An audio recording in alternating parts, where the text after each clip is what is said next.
Hello, everyone. It's Royce here, and I want to welcome you all to my Royce in the House YouTube channel. We're going to have a lot of fun tonight because we're going to be talking about my favorite band. I've been with this band since I was a junior in high school. I was in high school when Led Zeppelin 1 came out, when Led Zeppelin 2 came out, as well as 3, and then a year later, 4 was out. So this band has been a part of my life going all the way back. So tonight we're going to be talking about the Led Zeppelin's How the West Was Won. We're going to do an album review of How the West Was Won. Now, this is definitely their best official live album. Of course, there's a lot of bootlegs out, and I'll buy them every time I see them because it's Led Zeppelin, and I love Led Zeppelin. But it was released in 2003. You know, the band sounds like they're firing on all cylinders. Instrumentally, they sound incredibly tight and unstoppable. Plant with some minor vocal patches sounds fantastic, even if he wasn't at his very, very peak. Because remember, folks, these albums were recorded in '72. These songs were all recorded in '72, and we'll be getting to that in just a second. Okay, so I mean, Immigrant Song, Heartbreakers here, Black Dog, Since I've Been Loving You, Stairway to Heaven, Dazed and Confused, Moby Dick, Dancing Days are all some of the standout tracks here. Classic performances that show the band in their prime. Now, have you guys got something you'd like to add before I go any further to what we're talking about here? I'll be going. Album. I'll, Yeah, I well, I don't I would expect that from a Beatles fan. I don't know if I it belongs in the I beginning or love at the this end. album. Are you kidding me? I know you do. I know you do. Okay, well, I'll go on a little more then. Okay. Yeah. Um, all right. So they're in their prime, 1972, folks. I just got out of high school. They're getting ready to do Led Zeppelin 4. Okay. Led Yeah. Zeppelin continues their reissue campaign with a new edition of their celebrated live album, How the West Was Won. Originally released in 2003, there's been upgraded versions since, featuring newly remastered audio, which was done under the supervision, of course, as always, Jimmy Page. How the West Was Won highlights the band's performances from their legendary concerts from Los Angeles and at the Long Beach Arena. And it was the Long Beach Arena where I saw my first Rolling Stones concert in 1972 at the Long Beach Arena. So, Michael, it just goes to show you how close I was to seeing Led Zeppelin because I was living in Long Beach. It was the same year I saw the Stones concert there. Okay, so what happened was this highlights the best performances from Led Zeppelin's legendary concerts at the Los Angeles Forum and the Long Beach Arena on June 25th and June 27th, 1972. Now, these concerts that were filmed were melded together and sequenced to replicate a single concert from beginning to end. The 3 CD collection captures the band at the height of their formidable powers. And boy, Pretty much how this isn't song remains the same was put together. how the song remains the same was put together, Kind of which in the would same fashion. lead It wasn't one particular. If you know anything about how they stitched that album together, these are both kind of stitched jobs. And if there is a comment, a negative comment that some critics had, which is very few, by the way. Most right. critics love these albums. Most It was critics the love. fact that it wasn't a true live album, and there are very few live albums that are true live albums. All right, so Yeah. anyway, Well, I'll just mention before we go on, we've been joined by Joseph Blue. He's actually been on for a while, but the show hadn't started yet. Got hi, Joseph. Eric Schultz, Eric, Novice Nick. Who's that? We have never heard of him. James Watson. Dr. Rick is here, and so we'll Hey, just Doc, yes, Eric. James. so we'll just continue now. Okay, Oh, guys. one word. Okay, one If word. if if you only have money for this or the song remains the same. Get this one. Absolutely. You, This to me, this is far Absolutely. superior, you far know what? superior to the Royce and song I were remains the talking same. about that before you came up, before the show, Nick. That was what we want. We wanted to pose to the audience tonight a question. Which album, because I've done polls on my channel and thousands of votes on this, and most people will list The Song Remains the Same as their favorite Led Zeppelin live album. How many of you agree with that? Or how many of you buck the system like I do and think that How the West was won? Or do some of you prefer the BBC? Okay, so Yeah. type out your response. Royce is going to be looking at that. That'll help us kind of go on Well, with our conversation. It brings yeah. you into the conversation. Well, We'll all be happy, I think I right? already made my preference known. This is my favorite of the live Me album. too. You Me know, too. I mean, this is It's a legitimate unanimous. live. I know there's bootlegs out there. And I But love The Song yeah, Remains the Same. right. I actually like anything with Zeppelin, I like bootlegs, I like everything. So, anything with Zeppelin as well.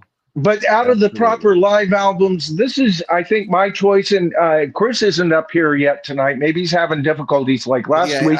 But I I have a think feeling that's the case. Yeah, this is his favorite too, as well, Royce. I think we're going to have I trouble. believe it is. Yeah. Yeah, I think we may have trouble unless Nick throws me a curveball like he usually does, I finding too much negative to say about this album tonight. I have Yeah. a negative to add. I do have a Okay, negative. all Do you right. want to hear it? Yeah, Do Of course. It needs to be remastered. Jimmy, I I love you, but yeah no. That the bot like yeah. all the other albums he's done, it's missing stuff from the tape. It All right, has to be because bottom it's end. all so consistent. I agree. Bottom end could come up.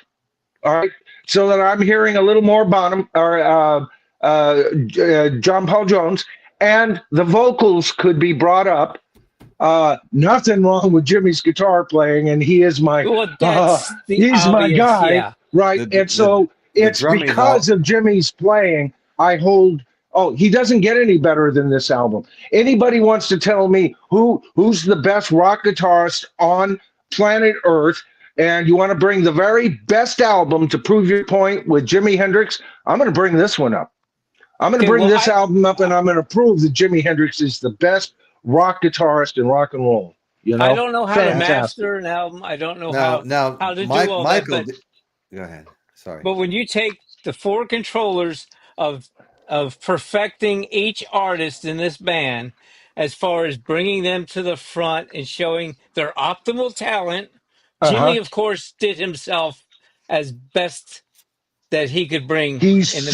certainly did, Nick. You're Yes, absolutely because right. Yeah. he was the guy at the dial. So why wouldn't you throw your hand back here a little bit? Because Right. it takes a powerful ego to do great things. It just Right. does.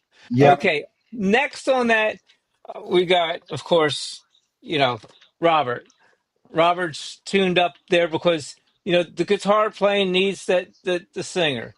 And Right. then the John is like, well, it depends on what they're doing. And so we'll have Jimmy at 10, we'll have Robert at 8, and the other two will be between 6 and 4. I As far hear as I hear a more pronounced Bonham than you do. yeah, well, But it I depending on the concur song. wholeheartedly Yeah. about John Paul Jones. He's almost invisible at times, Yeah, uh, now when and that's the Bottom is sin. doing Yeah. his thing, he does turn him up to an 8, 9. Well, Yeah. I don't think he's taking it to the 10 where yeah, No. there's Nick, No. Jimmy.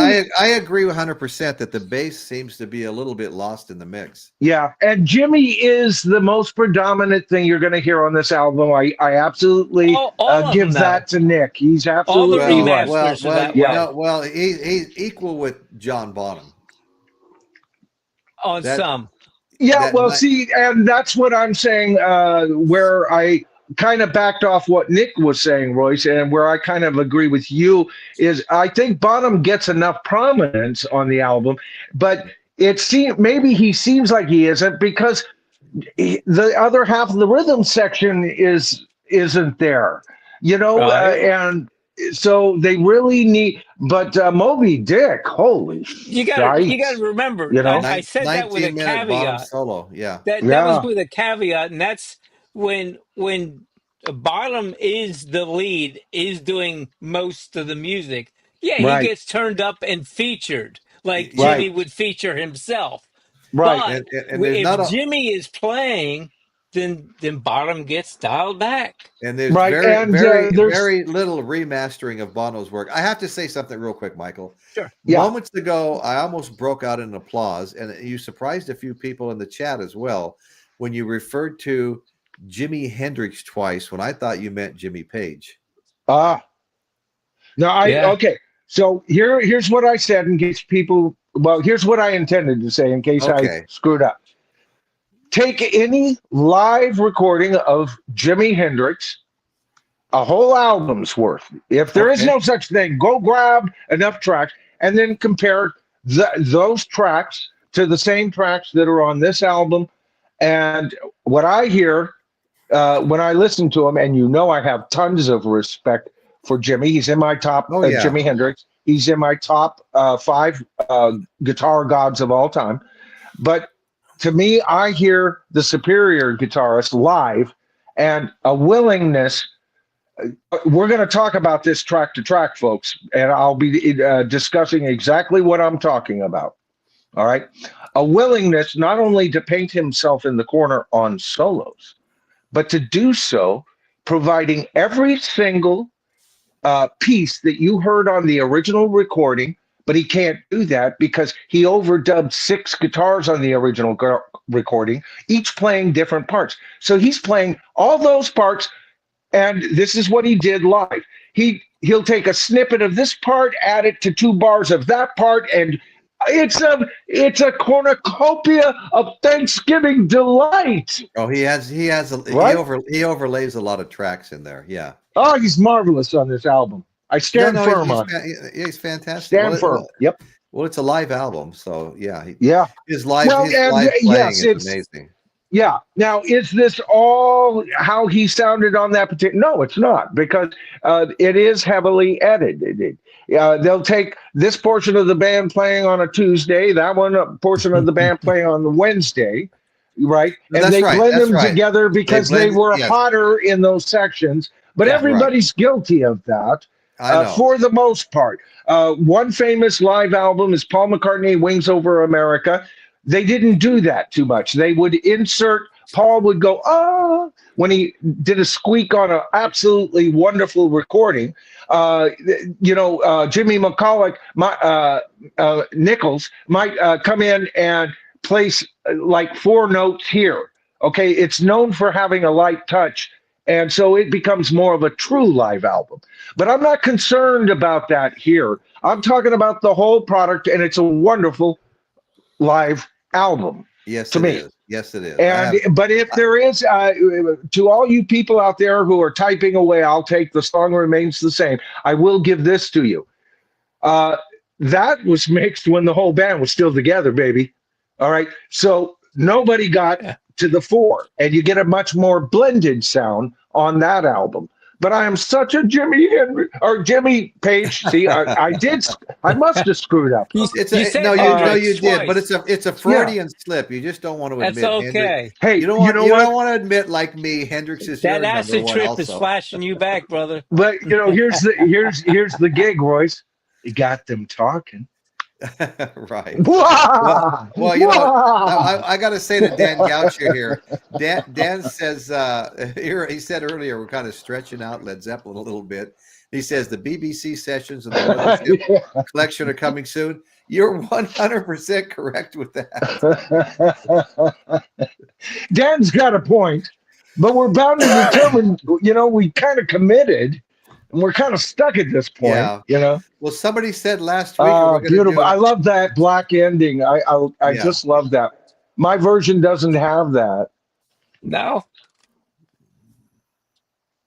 Oh, which one is this? Yeah, that's BBC right there. Oh, these are the BBCs. I'm sorry. Yeah. Yeah. Somebody brought it up, and I said, "We're ready." I've had those on CD for so long I don't even have a cover for them anymore. Yeah. I'd be tempted to vote for the BBC's as my second. And once again, one of the first albums that I bought, I'm brand new to recollecting. I'm an old vinyl addict from way back in the day, but CDs came out. I got rid of my records like 90% of people did back then. Right. I had a wonderful CD collection, and hard times fell upon me. I sold it. And so since 2012, I've been nothing but a digital person all the time talking on my channel, but Royce has turned me on to vinyl with lots of VLC on his part. And so it was the song remains the same out of the live albums that I chose to get first. All right. So it doesn't cut the album down. So all three of these are wonderful. Oh, it's a No, I know. great You know, album. you know, I made a poll today asking, you know, I voted. Oh, did you? So you Yeah. picked How the West Was Won, right? Yeah. I think I even said something like, "But of course." I think I had BBC in there. I had Song Remains the Same in there. And to be honest with you, I can't remember what the other ones were right now. But I thought you had just the three up, but you know, I've been in and out of so many feeds today, it's ridiculous. I think I had 4. But anyway, Gloria, how are you, Gloria? Good to see you. Hey, Gloria, good to see you. Yeah, always a pleasure. Yes, indeed. Yeah, it is. And yes, thank you, Okay, so- Gloria. That's nice because that's all this is. It's opinion. You know, we love to, you know, kind of, get our dukes up on here. But nobody is, you know, we talked about this at the end of last week's show. None of us up here have a thin skin. All right. Nah. You don't like what I'm saying. It doesn't bother Royce, and it really doesn't bother me. You know, Nah. I'm just another guy with an op. You know, people ask me, "Are you a rock critic, or are you a rock commenter?" And I always tell them I'm neither. I've declared I'm the world's first rock opinionator. All right. Right. That's what I am. I'm a rock opinionator. You know, it's just I think my we opinion. all are. Yeah. That's it. Yeah. We all I are. know exactly, Nick. You get it. I'm Right. just like you. I'm Right. just like the folks in. You know, I just got an opinion. Only, you know, I'm willing to get up here and open my mouth. Talk about it. And I'm normally so shy. Yeah, so shy. You're pretty tough, shy. I mean, you need to work on That's why coming he gets out of up your and walks away. shell just a little bit more. I really He's do. actually Royce. going to makeup right now, folks. I want to thank you for your support. So anyway, this album. Hey, Royce supplies great gals in the green room, brother. That's why I'm up and down all the time. Okay. Right. Okay. So this I actually said that in front of my wife. This album to me is absolutely fantastic. I love this album. You know, we've got a 25 plus minute version of Dazed and Confused and a 23 minute plus they're both medleys. There's other songs mixed in with them that are around Whole Lot of Love. So 25 minutes on Dazed and Confused, 23 minutes on Whole Lot of Love.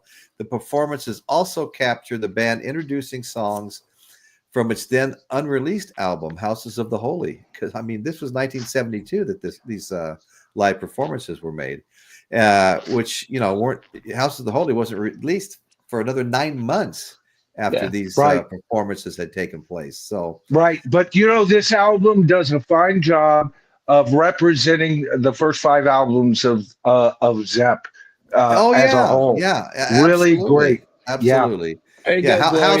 Houses of the Holy being number 5, you know. Yeah. So anyway, what has been the Achilles heel of Zeppelin's otherwise formidable catalog? Well, that Achilles heel is the live albums, killer live albums.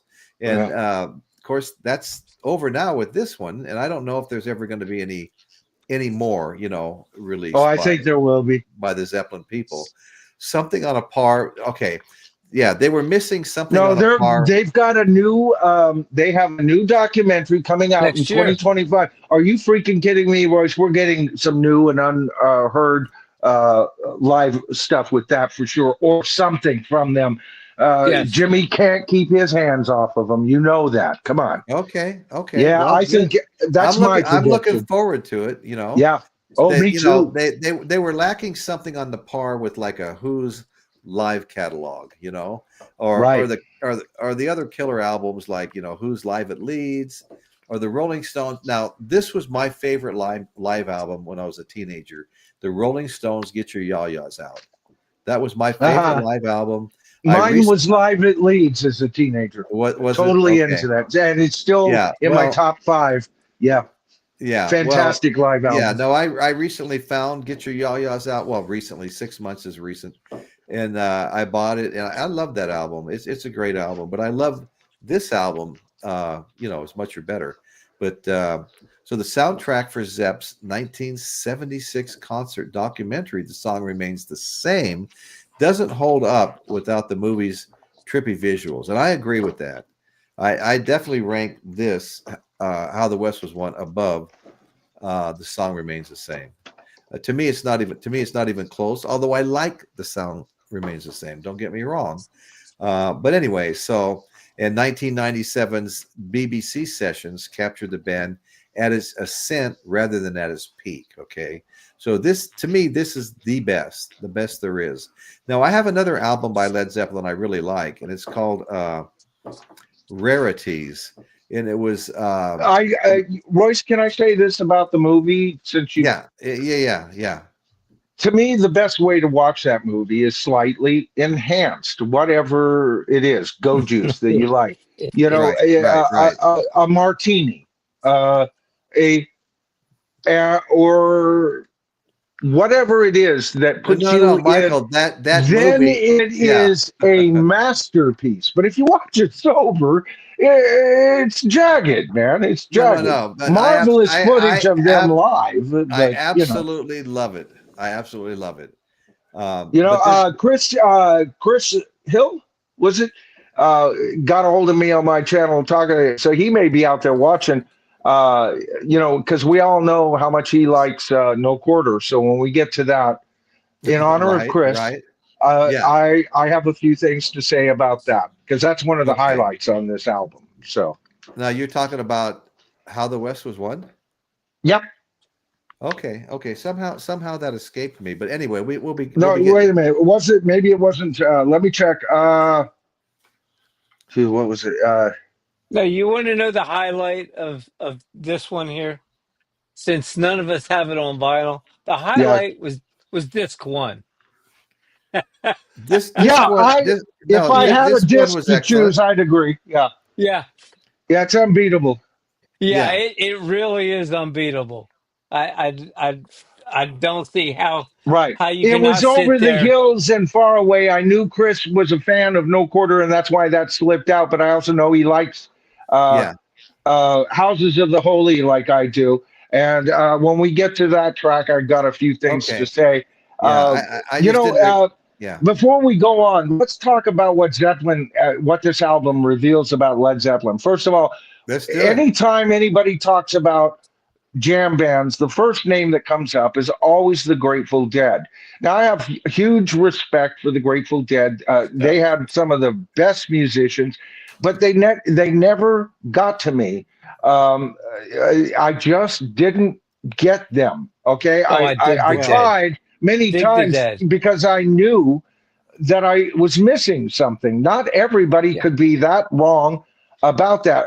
I had very good friends who were Deadheads, who had tapes of them going back, 20 years in suitcases, okay. So there's no doubt that probably in rock history, the Grateful Dead will go down as the greatest jam band.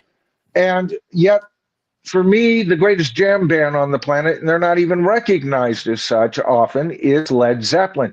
They are a total freak when they play live. Well, this is they a perfect are a freaking jam band. This is a perfect example of that. Yeah. You're comparing apples and oranges, though. They're really two kinds. Yes, you are. They're two kinds of genres. They're two different genres. The Grateful Dead can go they're from two different subgenres, yes, of rock. Yes. I'd agree with that. Right. Yeah. Okay. Well, yeah, because not only does the Dead do rock, they go over into the field of bluegrass Right. and like country. And And Zeppelin doesn't? Bron, your stuff? they do, but in a different fashion. See, It's that's a what I'm different saying. fashion. So they are Yeah, two different. I like but apples. the I I, like oranges. I like them uh, both, yeah, but but they're see, two different flavors completely. for me, the operative word is or term is jam band. It doesn't matter what subgenre you're in. Now, a lot of people don't know this about Jimmy Page. About the year before he really started tying Led Zeppelin together, he famously went out club hopping and Yeah, jamming for a year with the likes of Jeff Beck, and there was all the hottest everybody. guitarists getting together Yeah, just to improve their vocabulary to see if they could say something new that they hadn't played all night longer than the next guy. It was a duel of gunfighters, and so that was in Zeppelin, and always from the very I've got that record of them live at the Fillmore West. It's a bootleg and not in the best position, but Jimmy spends 20 minutes noodling, and you almost guess the song. He is so mysterious. And you almost can't guess, and then it comes in. You go, "Oh shit! He's been playing 4 songs, and they're ending on this one." And this is them. That was the concert that broke them. Okay, and that very concert was, uh, matter of fact, Jimmy was verging on Prague in his noodling in that thing. So to me, the operative word is jam band. They're both bands who jammed. For me, Zeppelin did it for me. It's just like Zappa. I have tons of respect for his genius, but I've never owned a Zappa record. yeah. But I've heard tons of him because I got a lot of friends who love him. But for me, to me, I always felt the Grateful Dead were a little too pedestrian for me. If I wanted pedestrian, I'd listen to Steely Dan, No, who no, I'm a no. big fan of. I'm a huge fan of Steely Dan. They never made a bad album, just like I Led Zeppelin. And You know, once again, I don't agree with Michael. Michael's good. just yes. Oh, If good. you It's want about high time. energy, if you want high energy, jam band, great entertainment. Yeah, Led Zeppelin is it. Okay, Okay. for that. Now, if you want that on top of, let's bring it down and let's take a little trip. And let's bring it down a little bit more. And let's chill out a little bit for a little while. And then we're gonna jam for, maybe 2-3 hours. Then we're gonna bring some energy back. Then we're gonna jam it again and bring it up on high. That's the Dead. They can do that roller coaster all week Yeah, long. and you You know what? can't stay. Led Zeppelin's up here, and they got a focus of this up Yeah, from middle up and up, and the yeah. Dead can hit the ceiling and scrape the floor, Okay, all in the same concert. I want to say, Nick is representing a fandom that is firmly based and well deserved. Okay, I have nothing bad to say about the Grateful Dead, other than I just never caught the bug. But Yeah, you know what? I'm going to tell you what. When I first heard Alice Cooper, I was on acid. I'm not sure I would have liked Alice Cooper if I yeah, hadn't been on acid. And the times that I heard the Grateful Dead, I was usually stoned, and to me it don't was need like to this, be. when you get so stoned, you got that feeling, and you're, like that, and the Dead just seemed to kind of the jazz aspects didn't blended with too much country Well, I for tell my you, ears, but they're a wonderful band. I And everything Nick says is absolutely true. I We got to demur to leave his you out in the I van expertise. when we got go I got to jam. admit I've always liked Frank Zappa, but I was never such a big fan that I bought his music. I've bought 5 of his albums this year, and probably did 5 shows on him. Yeah, Yeah, I did Larry Graves loves him too. I You did know, most of the shows I do Catman. on Zappa are shorter pre-recorded shows. I did one on Zappa's Dying Request to Ian Anderson, got me 66,000 views. Oh, he was a genius, almost Royce. almost Yeah. 350 subscribers. And I did one on John Lennon and Yoko Ono stealing Frank Zappa's song King Kong. Zappa was playing at the Whiskey A Go Go. He was introduced to John Lennon and Yoko at his house by somebody that's that very day, and he invited them. He said, "Hey, after I finish my set with my band, I'm going to have you, if you guys would like, come up on stage and jam with me." So John and Yoko got up on stage and jammed with Frank Zappa. And he said, "Listen, now, if you guys want to use any of this material for one of your tapes, we can both use it, and I'll send you a copy of it." And he did. Thanks, Rachel. Well, one of the things they used was Frank Zappa's song King Kong that he'd already released on an album. And they released it on an album and took writing credit for it.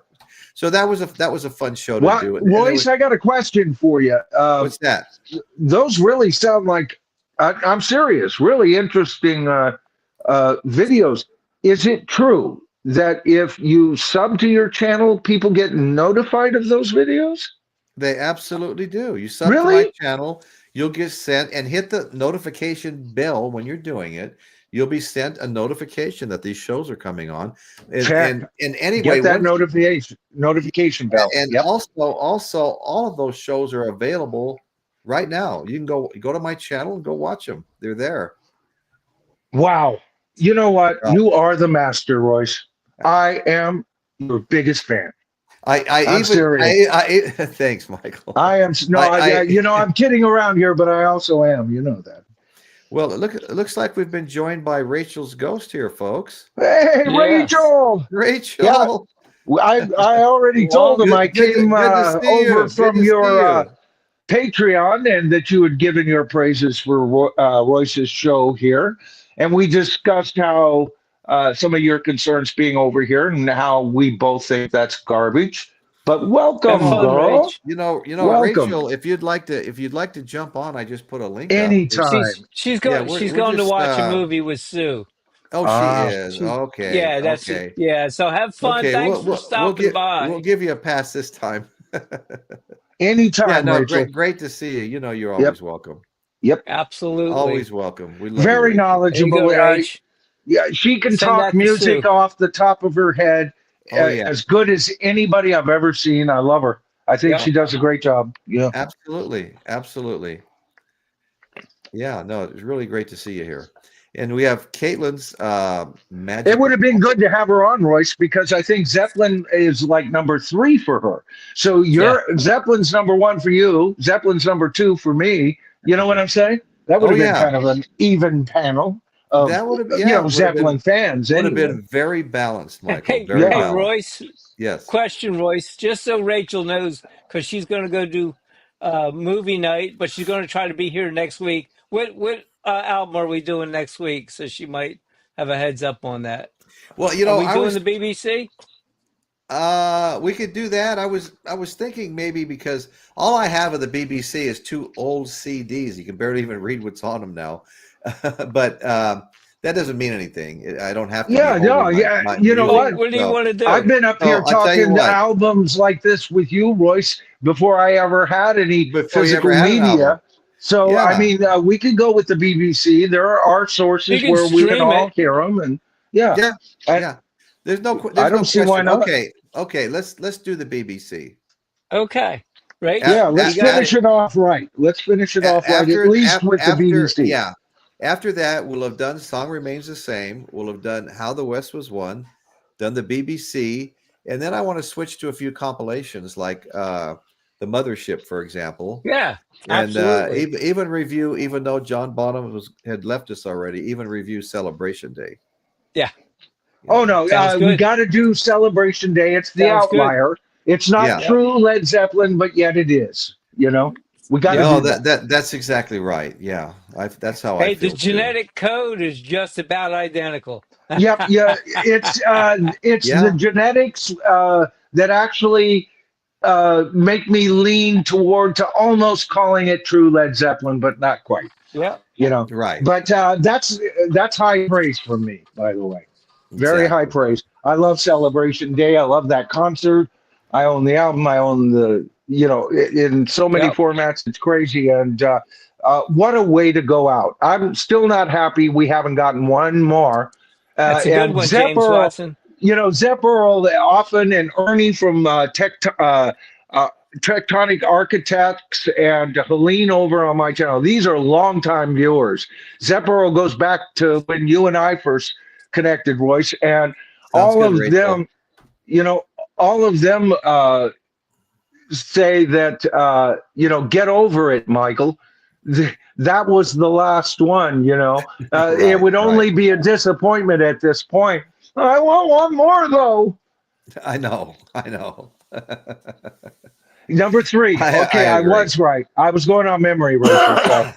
So I think number 2 for her is Yes, and I can't argue that choice either. Yes would be probably number 4 for me. So Rachel and I don't differ a whole lot. That's why I love it.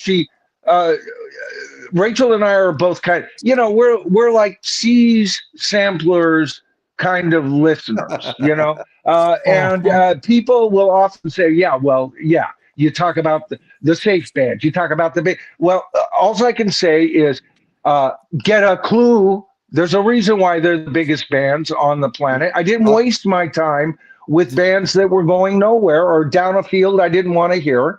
Oh, yeah, I love it. Yeah.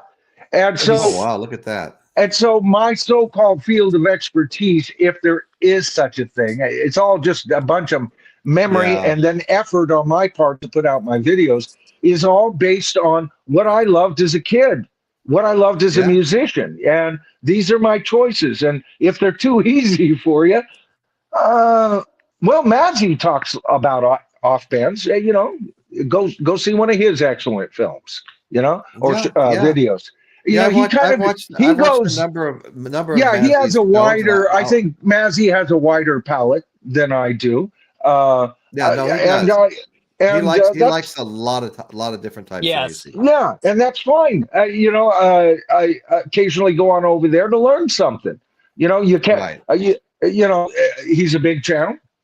Right from the beginning, I probably wouldn't agree. No, I know I wouldn't agree with one damn thing the man opens up his mouth about. Politics or anything like that. But I also see a very intelligent man who is well thought out most of the time. Yeah. No, he is. He is, Michael. No, I'm serious. Mazzy, if you watch this and everything, basically I'm a fan of what you do. And you know what? For me to be a fan of somebody who thinks pretty much opposite of me, would tell you that they've got to be at least good, right? Well, if you're talking about politics, Mazzy's excellent. At the end of the day, we're all still Americans, Amen. And I remember my parents voted for Richard Nixon. John Kennedy won, and within a month, they were fans of John Kennedy. It's like, we don't want the president to fail because we're all fucked if he does. We all fail. Yeah. I have voted both ways. I have too. Either way, I vote my conscience. Right. I have voted Democrat and Republican over the years. And I have too. I've bumped and grind just like any other United States citizen. I've made wise votes, and I made votes that I regretted. And it doesn't matter from which side. I'm just saying. My mother used to call me. Process. My mother used to call me every week and plead with me to vote for Jimmy Carter. But I was a Reagan fan all the way, man. I'm a Reagan Republican. As old as we are now, the parties that represent in this country themselves have changed over the decades. They have flip-flopped and changed and morphed. And so, being one or the other doesn't mean you're one or the other. It means you're an American. Right. My whole thing is, look, this whole year, a lot of us lower-based channels that do entertainment have been hurt in views this year. And that's because, like me, when I'm not making videos, I'm glued to the political agenda. I just don't talk about it. But I'm a concerned U.S. citizen. I want all the information, and that's taken views away from us.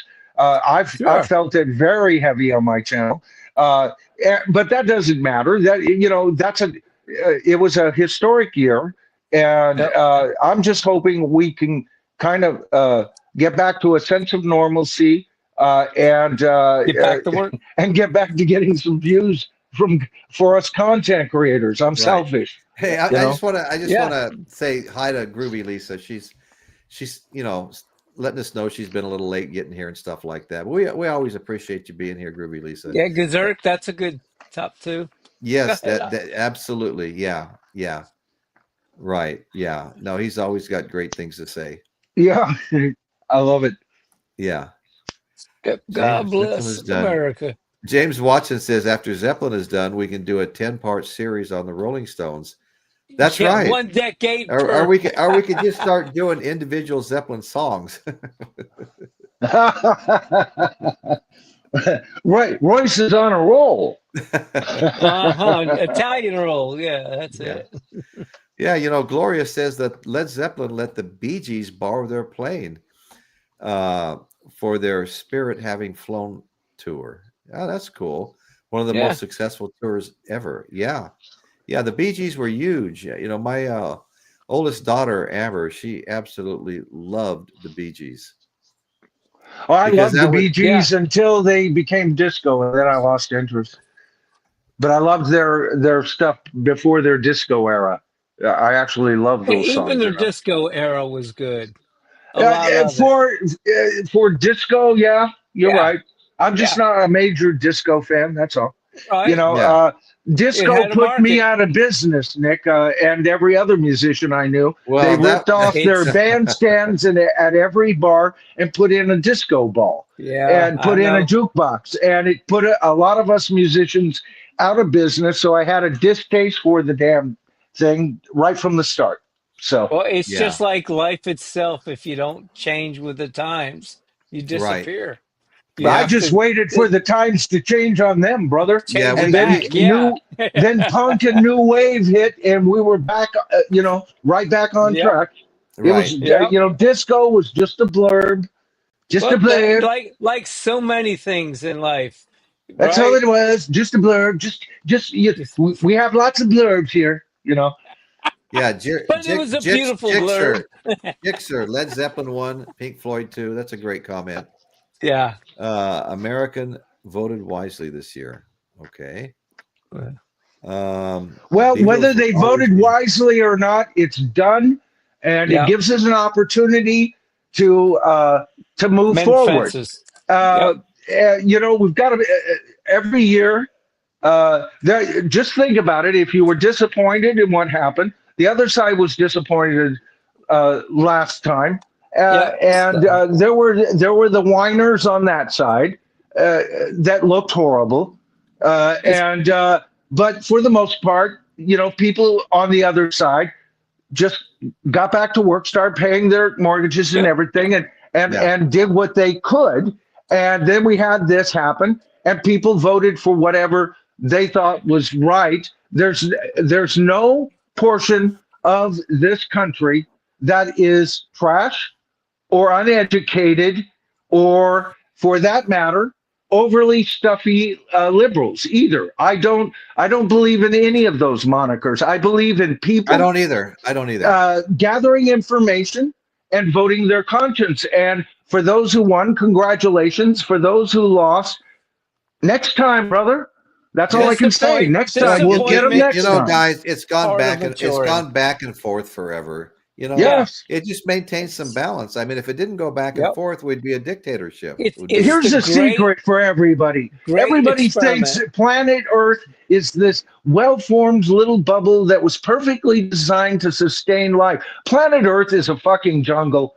All right. And you got to get used to that. It always has been. And you do your best to survive. All of us have. All right. Well, Nobody what's wrong- promised you a freaking rose garden. Oops, that's another. Hey, That's another band. just yeah, right. Just a minute here. Dr. Rick says it's time for a Jeff Beck special. Oh God, yes. I tend to agree with him. We're overdue. Is he new? I did Well, as far as I'm concerned, Jeff Beck fits in with Led Zeppelin, and you could be doing that right up against these, Royce. No, because that's exactly right. I did. You know what? I alphabetize my albums, but I cheat so that I can put in the very last section my Z's are Zeppelin, and any artists like Robert Plant, John Paul Jones, Jeff Beck, any Yardbirds, Eric Clapton, all goes in that pile. All right, Guitars. Yeah. because that's a whole mix, baby. That's my favorite group of rock and roll right there. Michael Jixer is schooling you here on the screen right now. What's that? Jixer got a message up. He's kind of schooling you a little bit here. What? The Beatles are overrated. Yeah. All I can say to that is, don't they have ear cleaning products, Royce? Well,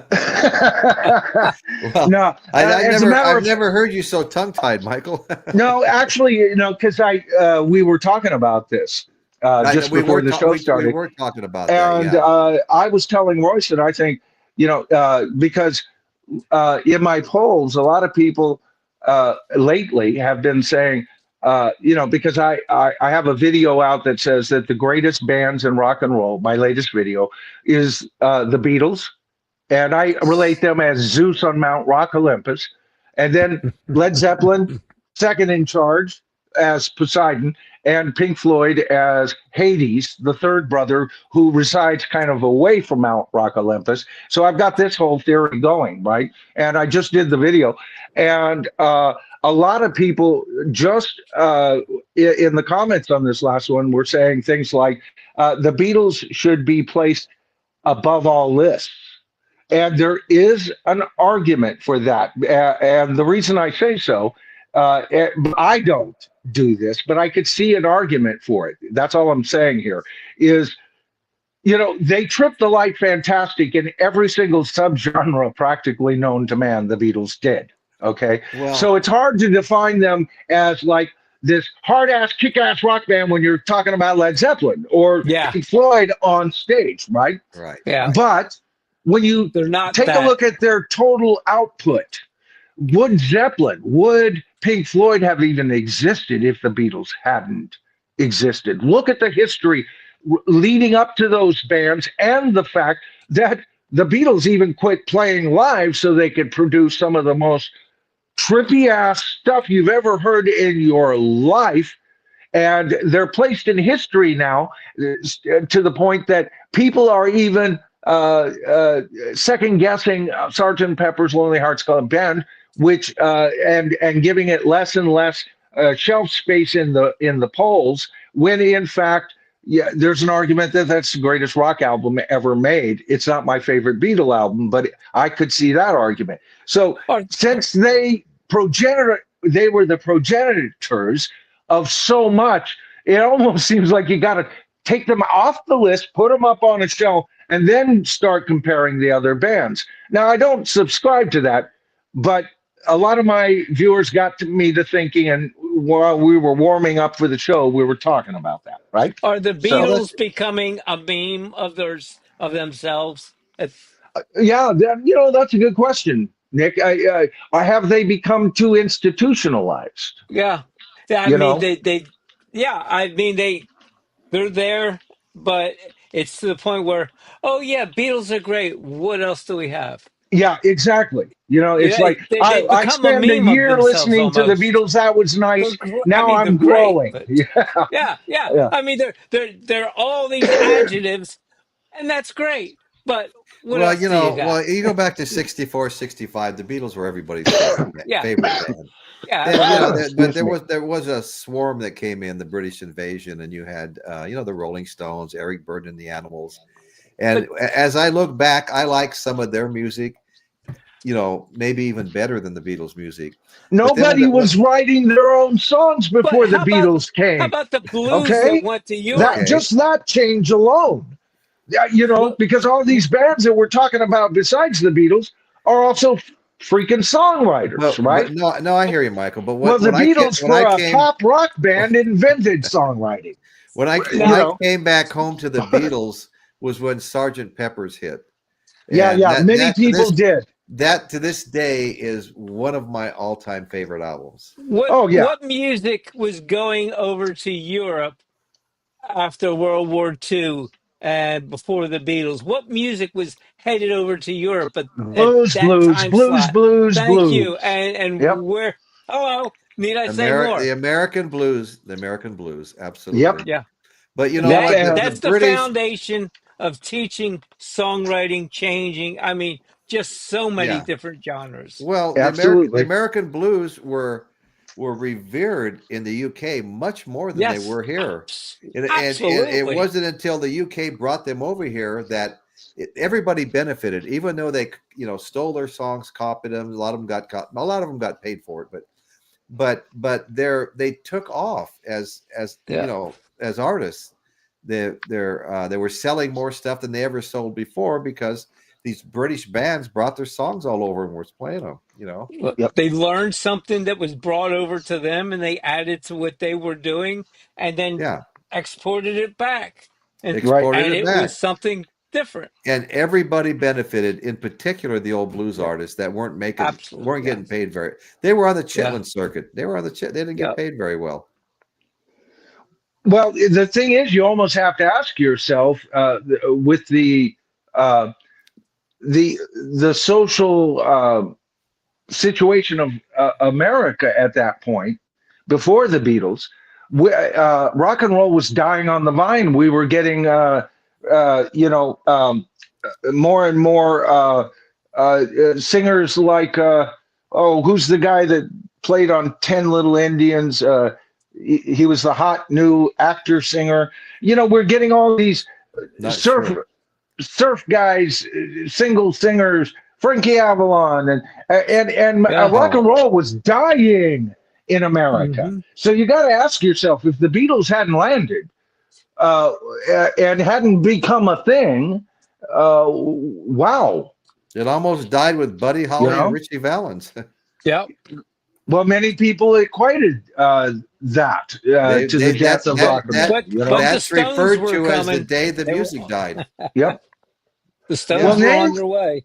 name Hey, a big rocker after Valens, and he was so short. He was a rocker, but who knows where he would have gone? I mean, yeah. Donna he was already softening his sound, but Yeah. after Buddy Holly, uh, Yeah. what rockers were out there until the Beatles? Hey, I Joseph. mean, we had No, the no, Beach there. Yeah. Boys, No. but they were I agree with very, you. I'm sorry, they were very, they had a very pasteurized and friendly sound. The parents didn't mind hearing the Beach Boys in the background when the Well, I teens, know, Michael, you but know, the Beatles were the same way. yeah, Yeah. but not at first. That came later with ballads like Yesterday and Eleanor Rigby and I Love No, no, Her no, no. and If I Fell. Then the parents started going, oh, these guys aren't bad. I want to hold your hand. I mean, from day one, they were like, user Yeah. friendly, parents friendly. But then look, and Joseph brings up a good point. After the Beatles and all that, Motown. Wow, what a Okay, great. now there All you right, go. There you go. yeah, I was a absolutely. huge Motown Love fan Motown. from Great, like great. 15 Amen. from 15 years old Nice, on, Joseph Blue. Joseph Yeah. Blue brought that up. Yeah. Absolutely. I bought Absolutely So, love everything Motown. the Supremes did. I was a complete oh fan of man, the Supremes, man. stylistics, Oh, all the bands that has. I love the Yeah. Yeah, Temptations, the Four Tops, all of them. Yep, yep, Oh, yep, yep, yep. all of them. Wilson and Pickett. I and mean, and they were talking. Otis. Some of Otis. those Wait. bands. Otis Redding. I mean, come on, Yeah, he's like the greatest but ever. some of those bands Yeah. were hitting topics that were so serious in their music. You had all the great music, but if you stop and actually listen to a lot of the lyrics, they were talking about problems of the day, the Right. ghetto, Right. the black plague, all the problems, and they were bringing that all to the surface to the whites basically that didn't know about it. And they Yeah. were Right. To bringing me, that message forward in a way that was joyful because I the that's to music me, when was you talk like inspiring. that, Nick. When you talk like that, Nick, I think Marvin Gaye. Absolutely, but it Right? Marvin wasn't Gaye. just Yeah. Marvin. Right. It No. No, was no, it wasn't. But for me, right. that was Yeah, when but I heard but there was Marvin a Gaye. What's going on? I went back There's and a got his couple dozen catalog groups that because were doing that. holy, yeah. Hey guys, here it is. Elvis Presley, Jerry C brought up Elvis Presley. Yeah. That did fill the gap, you know, between Rock and roll gap. between the Yeah. Beatles and the day the music died with Yeah. Valens and the Big Yeah. Not for Bopper and me. Not for me. Early Elvis, fantastic. Movie Elvis, not interested. And later Elvis, when he did Don't Cry Daddy and The Ghetto, I yeah, started those are kind of great. warming up to him again. Yeah, absolutely. So there, just before he died, I was starting to warm up for him. But for me, it's early Elvis, movie time Elvis, except for the Well, that movie no, but we were Flaming Star in his first movie where he played the convict. I'm not a Elvis movie guy either. no, but So, you might have missed you my know. point. What we were talking about was what filled the gap before the Beatles got here. What was the next, who was doing Well, the and rock and that's what I'm roll? saying. And my Elvis point wasn't was doing it at that time. yeah, Elvis was doing it. I got an Well, through album. his I got his movies, but no, I no, mean, no, no, no, no. Barbara I got Streisand his owns a 19. circus, and he saves the circus by singing "Rock Around the Tent Top" or something like. To me, I don't know. That wasn't rock and roll to me, man. I No. That was didn't movie follow the time, Elvis you know. movies You so need to much. go back and Yeah, look at the dates of his early released albums. Yeah. Yeah. Oh, Elvis, no! If we're talking Elvis rock was around the called the clock, king. we're talking about that time period. I'm right with you, brother. But that's 50. I've got What an is that? 55, Yeah. 56? right. Yeah. But I'm Yeah. talking about that sliver of time from Buddy Holly dying at 59 to 64. We were getting nothing but crooners. Okay, and rock and roll was dead. What's his name? The duck walk guy. My Dingaling. Chuck Yeah. Berry. Chuck Berry. His career Yeah. was finished through Scandal. The piano playing guy, Great Balls of Fire. His career was finished Jerry Lee Lewis. because couldn't keep Jerry his hands Lee off his grew up cousin. 80 miles So from here. rock and roll had a black eye in America. There was payola, and it was being homogenized right before our eyes, before the Beatles. They threw a monkey wrench in all of that, folks. That's why they're so important. All right, plain and simple. Rock and roll was dying. Yeah, the only form of it was, to me, the only saving grace during that time period, just before were the Beach Boys, right? But even they had this very homogenized sound. Now, you talk about the homogenized sound of the Beatles, She Loves You, I Want to Hold Your Hand. That's pretty innocuous, right, Royce? But you forget, it was their hair that the parents couldn't stand. And so they eschewed from them, even with those silly songs, until they started writing the ballads. That's when they won Mom and Pop. And that's when Beatle albums started being played in parents' homes as well. You want to know That's my why rock theory. and roll can never die? It's a fact that rock and roll can and will never die. There are plants out in the desert that lay dormant for decades until a splattering of water from the sky comes and wakes them Wow. up. That's a fact. And No, that that's flower exactly rises and blooms. So yeah. rock and roll will never die. Beware the Never die. sleeping giant. Hey, Dr. Rick brought up Dylan. Dylan's been around for a long time. Oh, yeah. Yeah. Well, Yeah. one of the greatest That's the songwriters. blues. Another guy I didn't Rock collect a whole blues, lot, yeah. but as a songwriter, he's right up there with Lennon and McCartney and some of those folks, So no argument there. Yeah, I love Eric Schultz's comment here. Right on Long as live usual. rock. Yeah. Yes. Yeah. Long live rock. Europe brought it back, through the Beatles, the Who, the Stones, the Cream, Led Zeppelin. Absolutely. Eric Burden. Absolutely. Eric Burden and the Animals were a blues band. Yep. Mm-hmm. So are we going to get to these tracks, Royce, or not? Well, you know There's what? a lot of tracks. Well, there's a lot of tracks. I know. Yeah. Okay. Well, let's get to these tracks. I mean, what are we waiting for anyway? Okay. So let's. Intro. Here's your intro. Okay. So. Can you hear that? Okay. All right. So Jimmy Page was a quartet's riff architect. We all know that, and production guru. He'd been a session musician. I mean, he could do it all. He had his own studio and stuff. His on stage was frayed, frazzled. His playing dispensed with, such studio niceties as precision and restraint. But it's thrilling to hear him strut his fine flamboyant stuff on Heartbreaker with a hint of green sleeves, briefly sending up the carnage. He shifts from violin bow moans to James Brown inspired chicken scratch funk. And, in this 25-minute Dazed and Confused, and flares nearly out of control on the wickedly ramshackle rock and roll. Okay, well, channeling his heroes, everyone from John Lee Hooker to Gene Pitney on Whole Lotta Love, but the flower child within emerges on an acoustic Going to California.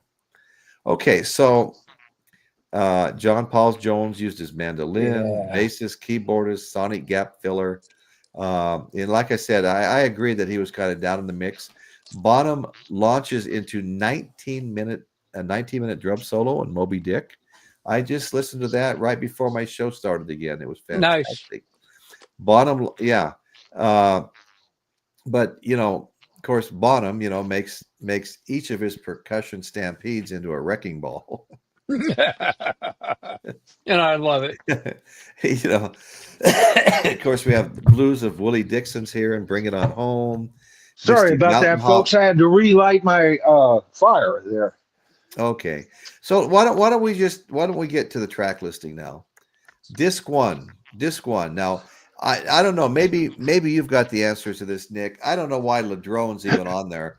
They say it's 14 seconds long, but I seem to miss it every time my CD starts. Anybody want to comment on Ladrone? Well, they blend it right in, so maybe what you're hearing is Ladrone, because they blend it right into Immigrant Song, brother. It's basically okay. more I'll give of you a that. riff.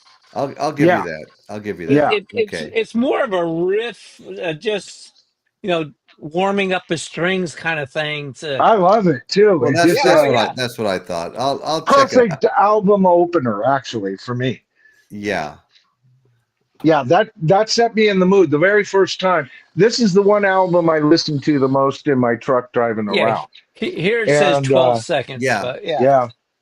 And I heard that beginning, and it sold me on it, especially for Immigrant Song. My one criticism, not enough bottom end, but on this song, if you listen to the original recording, it has a lot of high end anyway. So you don't even miss the fact that John Paul Jones isn't really prevalent. It's a wonderful jammability kind of song that proves my point about Jimmy. That's what my thoughts are. I think getting back to so the drone is just, I think it's just to say, hey, this is live. Right. Well, I think that's all it is. We're spending a lot of time on 14-second Ladrone when we've got it's there for a reason. I blended mine into Immigrant Song, so I just went right into track two. Okay, so track two is Immigrant Song. Okay, of course that's from Led Zeppelin 3. Page, Robert Plant mixed from both nights. Okay, they took both nights, L.A. and Long Beach Arena, and mixed that for this album. Any comments on Immigration Song? Well, like I said, no bottom end, lots of jammability. I like. It's a great song to open up the album. Yeah. It proves my point about Jimmy Page right off the bat, and you will not be disappointed in the next following tracks. And though there's little JPJ on the recording because of the low end missing, the original recording didn't have a lot of bottom end anyway. Either it's known to be kind of a trebly recording. Okay. So it was the perfect, since we're going to have less bass on this album, it's the perfect track to kind of set the tone for the album. Yeah. The murderous but we talked about this last week. We were going to limit the show to the regular co-host. I mean, this part of the show when we're focused on the topic. But then afterwards, when it gets into a little bit more of a freestyle thing where we're talking about a lot of different things, including the topic, we can let people. Yeah. But what we have here, since Chris Elliott didn't show, it looks like we have Dawson in the back room, and I think it'd be cool to bring old Dawson up here a little bit here. Oh, yeah, while he's coming up, I'd like to say that Dawson this is how you started a rock album. Dawson is always a welcome addition to the panel. Okay, first of all. That's what I was thinking. Chris, if you're out there having trouble getting in, I am so sorry. We really do miss your input. And on Yeah. top Keys of under that, the mat, Chris. yeah. He's under the So, and if you're not feeling well, blessings and healings to you, brother. So Dawson, how are you? Great. How about you? Good. Are you a big fan of How the West Was Won by Led Zeppelin? Yep, I listened to it about 4 times. I have it in my car, and I got the track listing up here. It's ready to go. Nice. Right on, right Yep. on. Okay, so let's move down to side 1, track 3, Heartbreaker from Led Zeppelin 2. Love that song myself. I've loved that song since I was a junior in high school. John Bonham, John Paul Jones, Page, Plant. And it was once again mixed from both nights, the Long Beach Arena night and the LA Forum night. Right. So that And was it's mixed my from both favorite again. version of Heartbreaker, bar none. I love it. It's so I love good. it too. That powerful. Okay. Yeah. Anybody else got something to say about Immigrant song, I mean? Perfect so, number 2. Oh, I thought we were on Heartbreaker. Yeah, the we Immigrant were. song is We are on most played- Heartbreaker. Absolutely, Michael. Thank my you. Okay. go-to one for that one, and the Immigrant song. I mean, they just don't hold anything back for that. It's a great way to start Right. a Zeppelin album with a fresh song, and fans love it. Yeah, Yeah. No, I Very agree good. 100%. I agree. Yep. Anybody Absolutely. else? Yeah, I No. I can't disagree at all. That's just two home runs back to back. Right. Okay. Right. All right. And Heartbreaker, guys, give it a listen to if you're a fan of this song. But you haven't heard this no. version? Yeah. Oh, you're going to Yes, be this surprised. is the version. It is so good. It is so Yeah. This good. is the version. Yep. These are great songs here. I mean, Yeah. well done live is what I mean to say. I have a confession to Okay. make. Go ahead. Yeah, at the end of disc 1, my face hurt so bad from having such a huge smile. It Yeah. it just hurt so bad. It was great. I'm like, okay, perfection. Put an exclamation mark on that. But go ahead, song 4. Okay, song 4, Black Well, Dog. before we leave Heartbreaker, listen for Jimmy morphing the song into a completely different entity. That's that's why exactly it's worth right. this listen. He absolutely morphs this song into something else, right? Yep. It's not the same Heartbreaker that No, you're he used brings to. it back. It's not the same Heartbreaker that your mother told you about. You know? So was this Heartbreaker with also Living, Loving, Made too? Was it combined? I don't think so. No, that's as I No. recall, but yeah. So so No, I don't recall Heartbreaker, it. it was a solid. They had a whole atmosphere thing to it when he did his echo on his voices during the breakdown. John Bonham was absolutely solid in keeping in that groove and rhythm during that. And so this is really where the train is really rolling now. It's how a band can just go from song to song seamlessly, and this is part of it. Yeah, absolutely. Yeah, that's exactly right. Okay, Perfectly so said. track four, Black Dog. Of course, from Led Zeppelin 4. I love that song. I really do. The guitar, everything, the drums. Jones, Page, and Plant mixed from both nights once again. Mm-hmm. Okay, so track Yeah, and number they 5. come in with that one off of another song for its intro. Notice that? Yeah. Mhm. Yeah. You know what I'm saying? Yeah. So that was kind of an interesting that kind of threw me at first. Yeah, Like, what is this? You go, what? This is Black Dog? But they were just playing. Oh, huh? Then you back Surprise! and on CD, you think, oh, it's because I pushed forward and it just went where it cut. So you back it up on CD. I've never owned it on vinyl, and you realize no, it starts with the ending of another piece. Yeah. So, but it fits. It fits. It does. Yeah. But it does kind of give you a hiccup for a second. You kind of what? Huh? Okay, this next song, track 5, is one of my many favorites, but I mean it ranks really high for me with Led Zeppelin. That's Over the Hills and Far Away. I love the acoustic guitar playing the beginning of it, and then it gets hard, and it goes back to the acoustic. It's just it's just a beautiful, beautiful song. Over the Hills and Far Away. Page and Plant mixed it from both nights once again. This is the song I was talking about primarily, although there are many examples on this album of Jimmy There really are. half a riff that's half a bar from the second guitar part on this song that's on the Houses of the Holy album, and then combining that with the root riff that is predominant in the recording, and then adding the harmony riff for another measure and a half, finishing that measure with yet a fourth riff. Because if you listen to House of the Holy, he's got what, 5, 6, 7 guitars going on in the background and blending them all together. He plays all those parts, but as he usually does live, but you've never heard those parts played like this time. And he's almost, I would say he's almost mistake free. There's a couple of hits, but that's just the live Jimmy hitting the one note on the next bar. Okay, so that's where he gets this unearned reputation that he's sloppy. But he's combined. He's playing it. See, he plays the orchestra for Led Zeppelin on the. He is the orchestra live for Led Zeppelin on this track. I have a question. This. I would put this up as a prime example of truly how great Jimmy Page is as an overall guitarist. All right. Okay. Does anybody actually know how many tracks there are for this recording? As you know, like you know what I'm saying? As a producer, not exactly. Different tracks. You got one part of the tape where you can just eliminate the drums, or you can eliminate Jimmy, or you can eliminate. I see. You know, or you can add on. Okay. Overlaying different music right, on top of each other. right. Yeah, I think you're talking about the soundboard.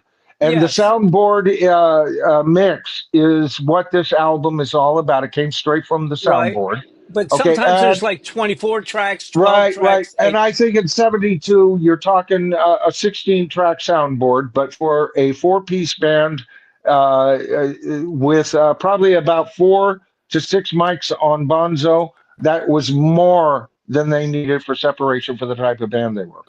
So Right. I do know that. Yeah. I was just wondering that, you know, how many tracks that were available to them to mix this recording.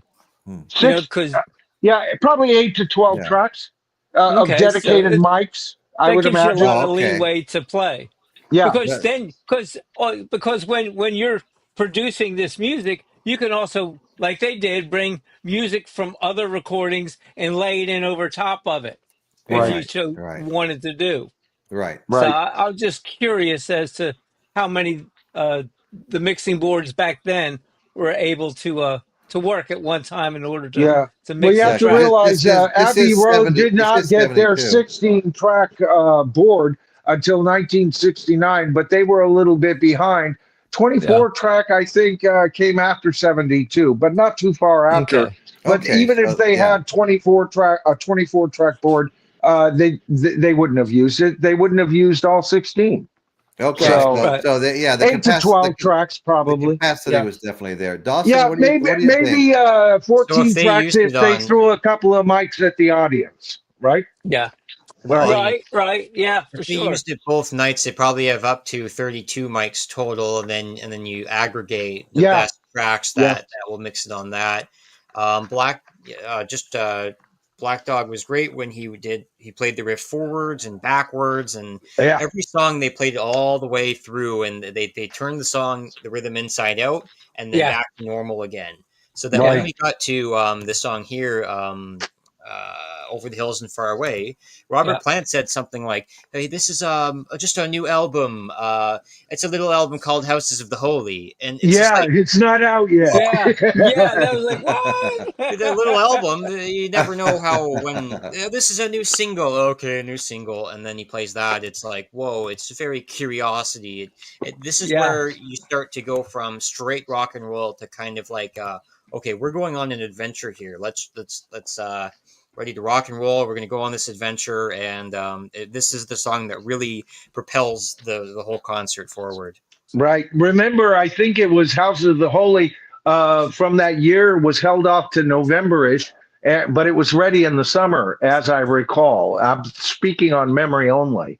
So, and these concerts came out. That album was supposed to have already been in our hands when they made those dates. It was their plan that that album would be in our hands for the Forum and the San Diego show. Yep. Wow, great. Now, Okay. remember, we're only halfway through this disc, and we're having a hell of a good time. Oh Yes. yeah. Yes, we are, Nick. And Yes, oh we wait, are. what? Can I add one Okay. more thing? Okay. Everybody out there, please tap the like button. Yes. Oh, thanks so Yeah. much. I don't know. I don't know if everybody knows how important that is. When you Yeah, hit that like, when you last hit that, when you hit last that week like, we missed 50 last week, folks, and the video got a good amount. We're over 350 views, which is pretty decent here on Royce in the House. But the week before we got 50, and that sucker flew way past 500. So Yeah. please help us out. yeah, the Yeah. like. There's several milestones on the likes, and you reach those milestones, the algorithm continues to push your show out in front of people searching for content. So you wind up. It helps the show to grow. It can't Hit be that thumbs understated. up. That thumbs up like button. It There it helps is. There it helps the is. show grow and doesn't cost anybody anything to hit it. And So I please can't do, think of folks. anybody more deserving than Royce. I mean, come on, guys. Thank you, Look at the Michael. guy. I Absolutely. mean, he's an angel. Hey, and Do if the there's brother a solid. if there's anybody out there that hasn't subscribed, go ahead and hit the subscribe button. Also, that really Absolutely. helps out, and we're all trying to grow our channels. Doesn't Royce cost is me- trying to double. He hit what 5 out of 6 people don't hit, and that is 1,000 subscribers. And ever since he's been doing that, he's been trying to double that, of course, because he's a conscientious content creator, and he's over halfway. Folks, help us get there sooner. Yeah, Yeah, that would be great. That would be yeah. great. Yeah. Anybody listening in the future, these shows are always available. If you're not Yes. here at the live and you checking it out later for whatever reason, you didn't have time to come to the live, you're very, very welcome. But go ahead, and if you're not a subscriber, hit that subscribe button. Hit the like button while you're there. Okay, so let's You move on. will not be sorry. Let's move on. Since I've Been Loving You from Led Zeppelin 3, Jones, Page, and Plant, 8 minutes, little over 8 minutes long. I love this song, and I think this is a wonderful version of it. Yep. Comments, guys? After headbanging for 20 minutes, it was nice to get Yes. change of pace here. My face was melted, and I got to have a nice relaxing drive during that song. And again, it's one of those. It just sizzles over time. The song kind of builds up back to where we started, but it takes a while to get there in that wonderful blues sequence that Led Zeppelin has so famously done. Yeah. It's like I said so many times before. It's the palate cleanser. Palate cleanser. Yeah, There you good go. point. Don't You you think? must be a sushi eater. You eat a lot of ginger in between. But you know No. what? This is the first track that Robert matches Jimmy in his vocal acrobatics to Yeah. Jimmy's playing, right? Yep. Eric, This is the first thank time. you, Eric. We've had a few cuts, and you almost feel like Robert's been playing it safe. Mhm. Spot on, great, Yeah. great vocals. But on this one, he comes to the fore and he goes, "This is why some people consider me the greatest rock singer of all time." I can That's do to me. this. That's what this song does for me. Yeah. Yeah. And yes, a palate cleanser, That's right. Nick. I agree. Again, thank you, Eric Schultz. I appreciate your comment. But the real palate cleanser is Adam coming Finley, thank you. Yeah. Well, Yeah. sometimes you got to take the whole in the thing. guise of 3 wonderful tracks. We haven't Yep. got to those yet, but Yep. Yeah. That's why we're cleansing now. yep, Okay, so now we're it's a looking long at album. next up. Yeah. Next up is the iconic "Stairway to Heaven" from Led Zeppelin 4. Page Plant mixed from both nights once again. Mellotron from Southampton University, Southampton, England. Anyway, 9 minutes, 38 seconds long.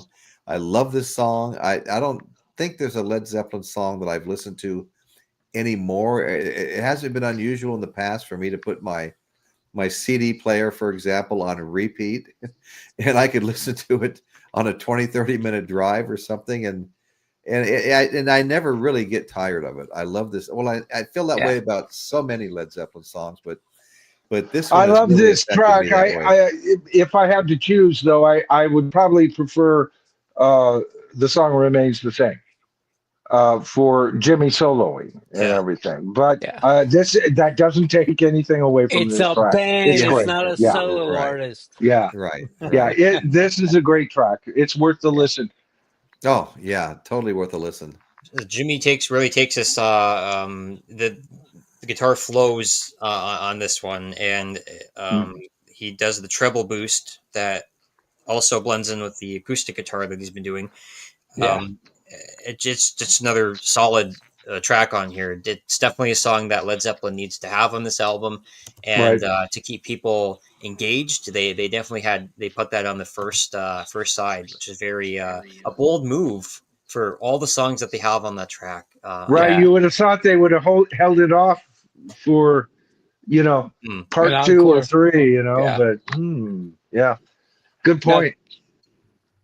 this you say Jimmy did great things in this song, and he did. Robert was just so I don't know. It's like they swapped roles. Okay, Yeah, where Robert's always leading and Jimmy's he's backing him up, and then he goes off and does his thing and comes back and backs up Robert. In this case, Jimmy's leading, and Robert roars in, gives it, and then sits back, calmly back out. And Jimmy, yeah, I think they swapped roles in what Yeah. they were doing with this song. Robert sure doesn't sing this song like he hates it, Yeah, right, you right. know, because traditionally he's always stated that he felt that they fell shy with Stairway to Heaven. He's not a great fan of the song. He's wrong, Yeah, but you got to give it to him. He sings it like he's absolutely in love with this song. he's one word: professionalism. Yep, there you go, Nick. Every time, Yep. come, go figure, huh? Go figure. I've told you the story where the guy that owned the bar and he had this music playing that he couldn't stand. His buddy said, "If you don't like the music, why you have it here?" He said, "Because Yeah. that's what pays the bills. That's what my customers want. That's what I'm going to give them." It's that yeah, simple. It's yeah. that simple. Oh, Now God, yeah. this next song, track 8, "Going to California," is actually okay. Led Zeppelin 4, Plant Page, together worked on this one. All right, but "Going to California" is like a small segment of my life, which turned into a huge segment of my life because Yeah. I couldn't wait to get out of the Las Vegas, Henderson, Nevada area. Um, my mother walked out and said, "I thought you were moving to California today. When are you going to leave?" I'd saved $400. I was ready to move to California, and she says, when are you planning on leaving?" I said, "As soon as I finish painting my car." And my car was sitting in the driveway, everything masked off, the windows, the tires, bumpers. I'm spray painting my car in my driveway. I'd taken an auto body class, and the paint wasn't even dry. In fact, when I was peeling it off, it's enamel paint. It's sticking all over my hands and stuff.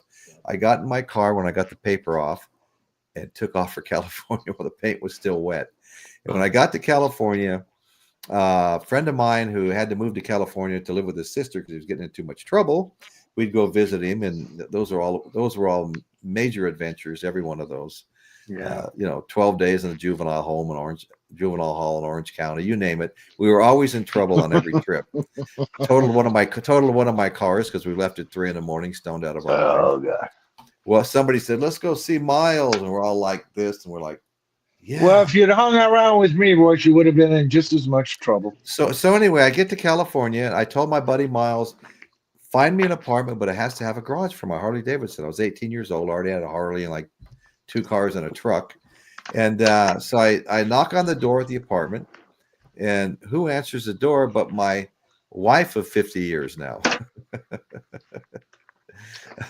Her parents were the managers there. I was the guy that lived upstairs from him that had 2 carloads of guys from Vegas come visit me every weekend, and we played music all night. But anyway, it all worked out in the long haul. It all worked Yeah. out. Okay, so that's going to That, California. And now he's not telling you what he told me before the show when he first met Betty.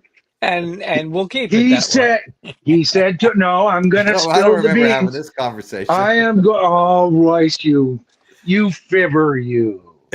You told me that you saw her and said, she'll be mine. Oh, yes, she will Yeah. be mine. Hey, Okay, so I'm lying. Okay. Well, hey, no stairway, no stairway. You can't play that in the No guitar stairway. shop. I'll take it. Okay, so any more comments on going to California? Yeah, Of so course, that track, Betty would say that she's the one that said that. yeah, she said, It's when a track really gives you a story like that, it means it's something special to you. Just kind of like I was 3 years old and hearing Black Dog for the first time in the garage. So Okay. when the song can really bring a story to you, you know you really have a special album there. And Yes. this track, Led Zeppelin's about 5 years old and touring. They sound like this not like road weary band, but very experienced band. They sound like they've been there and done that before, and just that was very um, relaxing track, and we definitely had the role switch between Pant and Page here. You know what? Concerning that, Jimmy Page was interviewed, and he said that's exactly why he wanted to release these tracks. He said, we were at our most powerful, we were at our most assured, we were at our best during those shows. And Yeah. so that's interesting. You're bringing that up, and that's pretty much what Jimmy thinks of this recording, right? Yeah. So, truth Yeah. there. Definitely some truth there. they were on top of the mountain. Absolutely. Oh, yes, they were. Good Lord, they were. Okay, so the next song, track number 9, That's the Way from Led Zeppelin 3, Page Plant. This was from June 25th at the LA Forum. So this wasn't one that was mixed from both shows.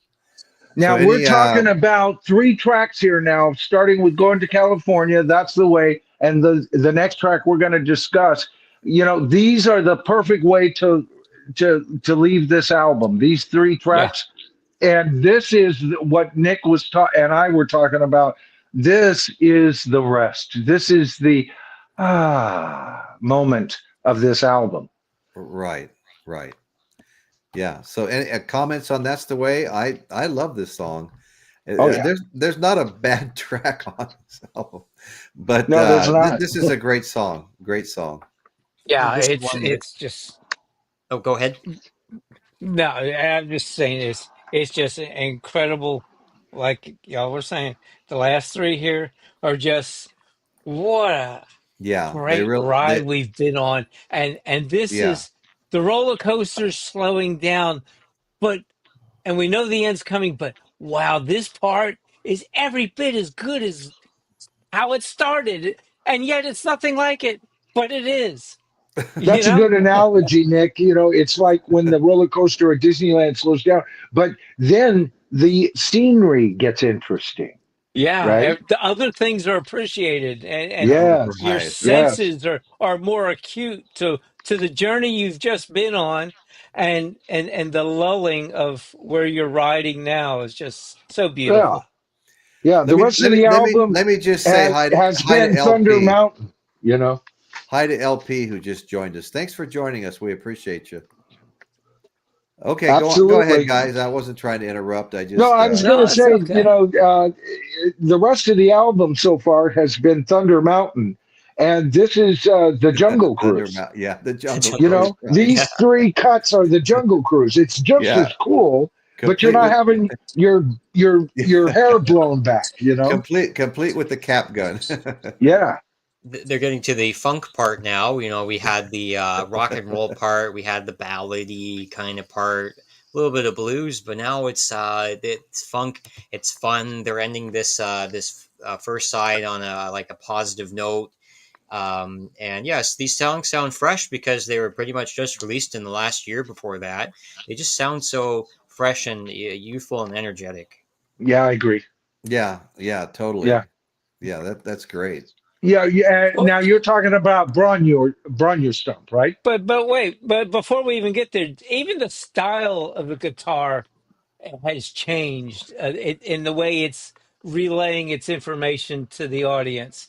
It's not the same, and it's enjoyable. It's Yeah. really thrilling that it's not that hard pounding rock and roll, but yet it is just so thrilling to hear it change the way it has. And you And know what we're not hearing on this album, Nick, and we haven't talked about this in a long time. We're not hearing backing tracks, are we? no, Hmm. You know, the bands today, you don't know what's yeah, live or what's Memorex, brother. And yeah, here you got three musicians and a singer up there with some harp, but basically you've got a bass guitar, a guitarist, one, and a drummer, and then this guy singing, and that's all you freaking hear in the audience. To me, that's a live show. The crap that's out these days, I wouldn't pay you $10 to go see. we Okay, have let me let me four let me let me a- masters. let me ask the panel a question. I've got the question up in front of us, not the question, but what the question is going to be from me from Jixer. Says, the song remains the same. Stairway to Heaven. The song remains the same. Stairway to Heaven is far better than How the West Was Won. I Same with agree. same with Since I've Been Loving You. I And agree with that too. Yeah. yeah, Not that these cuts are bad, but I no, they're do not agree with bad. that. And I had said that earlier. I actually do too. We're Yeah, back But I to had said that packaging. earlier.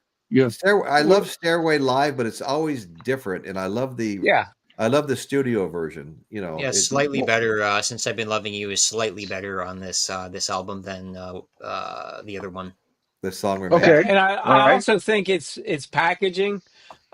We know this is live. It's going to be different, kind of like Coda. Uh, as a whole, I didn't care for it. Individual songs were superb, and I think that's the difference between uh, this live and this Yeah, the other we're listening to. yeah. One was That's just yeah, more refined, you know, and Yeah. it's the packaging. Here we know we have a lot more leeway and giveaway on a live concert versus the perfectionism of a studio. Mm-hmm.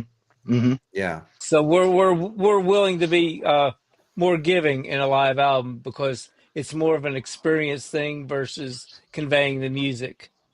I'm Right, trying to right. remember what Madison Square Garden seating was back then versus LA, but I would imagine these Ask Trump. recordings were larger venues even back then.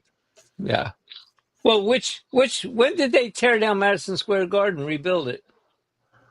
I don't know. I haven't got a clue.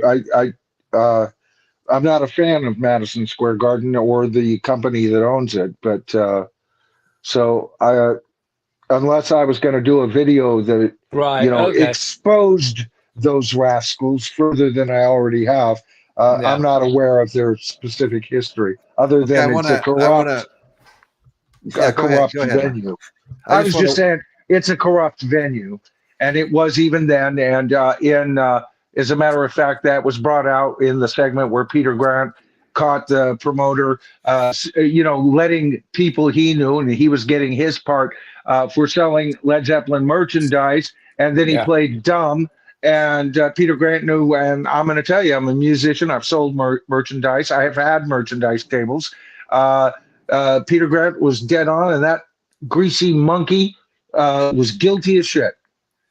Okay, And so of let course, me. I'm talking about a scene from, in case people aren't following me, I'm talking about the scene that's in the movie. Yeah, The song song remains the remains the same. same. Right, right, Okay, right. right. We following you, brother. Hey, I want to welcome Robert Morales to the show. We really appreciate you showing up, and Robert, make sure you come back, brother. While you're here, hit the absolutely, like button, and if you're not subscribed, please do that too. Thank you. absolutely. But good to have you here. In all seriousness, Caitlin. Okay, so all right, we're going to move on to Bron Stomp from Led Oh, I Zeppelin love this 3. cut. Oh, I love this cut. Oh, I love this cut. Michael was Okay, right yeah, in some of it the is good. tracks. The bass was missing in some of the tracks I felt, and some of the other tracks. The bass was Yeah, spot on. that's right. So if we had a little bit more, these last three tracks would have really been elevated Yeah, as The to the, where the rest the of the album Jimmy is. effect. I didn't notice Right. that. I think Nick, didn't you bring that up first? The Yeah. bottom, some bottom It's end the was Jimmy. missing. It's Yeah, the Jimmy effect. the Jimmy Yeah. effect. The Jimmy effect, yes. No, the Yes, bottom end that's what is I'm Jimmy calling doing it. the Jimmy bottom doing the end is mixing. missing pretty much on the whole album. Yeah, We well, talked about on that many of earlier. the albums that Yeah. have been remastered Right. Yeah. by Yeah. Good Jimmy. point. Yep. Yep. Yep. Well, I mean, okay, so go ahead. Go ahead. I'm just saying, who am I but a listener and appreciative, appreciating music. Outside of that, I couldn't tell you how it's done. The talent, all greatness to Jimmy, but uh, if he was to ask, I'd have to be honest and say, dude, Yeah. come on, let's Yeah. get it right. Well, But Yeah. okay, so we're gonna move on to disc two, which just starts out with a 25-minute plus medley. Okay, yeah, drop the Dazed acid right now. Yeah. Dazed and Confused. It's got from Coda. It's got Walter's Walk mixed in there. From Houses the Holy, it's got the crunge mixed in there, Yeah. which was inspired by bluesman Jake Holmes. Then Page and Which Plant, is also one of my Bonham and favorite Jones all Led Zeppelin worked it cuts. over. All the So time. People usually hate that cut, but I love it. I listened to this again tonight. I listened to all three CDs leading right up to Showtime. But so anyway, I really liked it. I mean, I like this. I like this medley. Where do you get stuff like this? You never do. This is great. I loved it. What say you guys? It's like a nice Led Zeppelin soup. They put in the different tracks from different albums, and Yeah. it's a good way of showcasing what they're all about. You're not going to get the straight 4-minute song live. They're going to bring everything they have to enhance that song in that whole medley. No, we're not done yet. I agree. I agree with him, and also the fact that we were talking about the jammability of this band. They're not such a jam band that they don't have their cues and marks that are well planned within a performance. And so think about how difficult that is. Okay, when we reach this, we go 12 bars in, and then we're going to pay homage to this, and then we're going to slip back into it. But okay, so how many bars do we go? Well, we'll feel our way through it. I love it. Yeah. I love it. Yeah. That's one of the things that Ian Anderson couldn't stand about Led Zeppelin. Oh, is that right? Let's not I say hadn't heard couldn't that stand, before. but didn't understand. Didn't Ian Anderson understand. was a perfectionist and a showman to the point where everything was choreographed and designed. Bump, ba bump, ba bump, ba bump, ba bump. Whereas when they toured with Zeppelin, they're like pulling his hair out. That's why he's bald, because he couldn't understand how being a professional band, and they just winged it, baby. Let's go. Well, Ian And Anderson also. That's a great story. he was Ian, complete. An- Oh yeah, it is. It's a beautiful story. Yeah, and the fact that they toured together and there was a story about there was animosity, and Ian's like, "What are you talking about? There's no such thing." It was just that there was a hint of it because they were so different that they thought there was a clash when there really wasn't. He's like, "Oh yeah, Bonzo liked to do some crazy stuff, and they were nuts, but that didn't bother me any." That's Ian, Ian Anderson talking.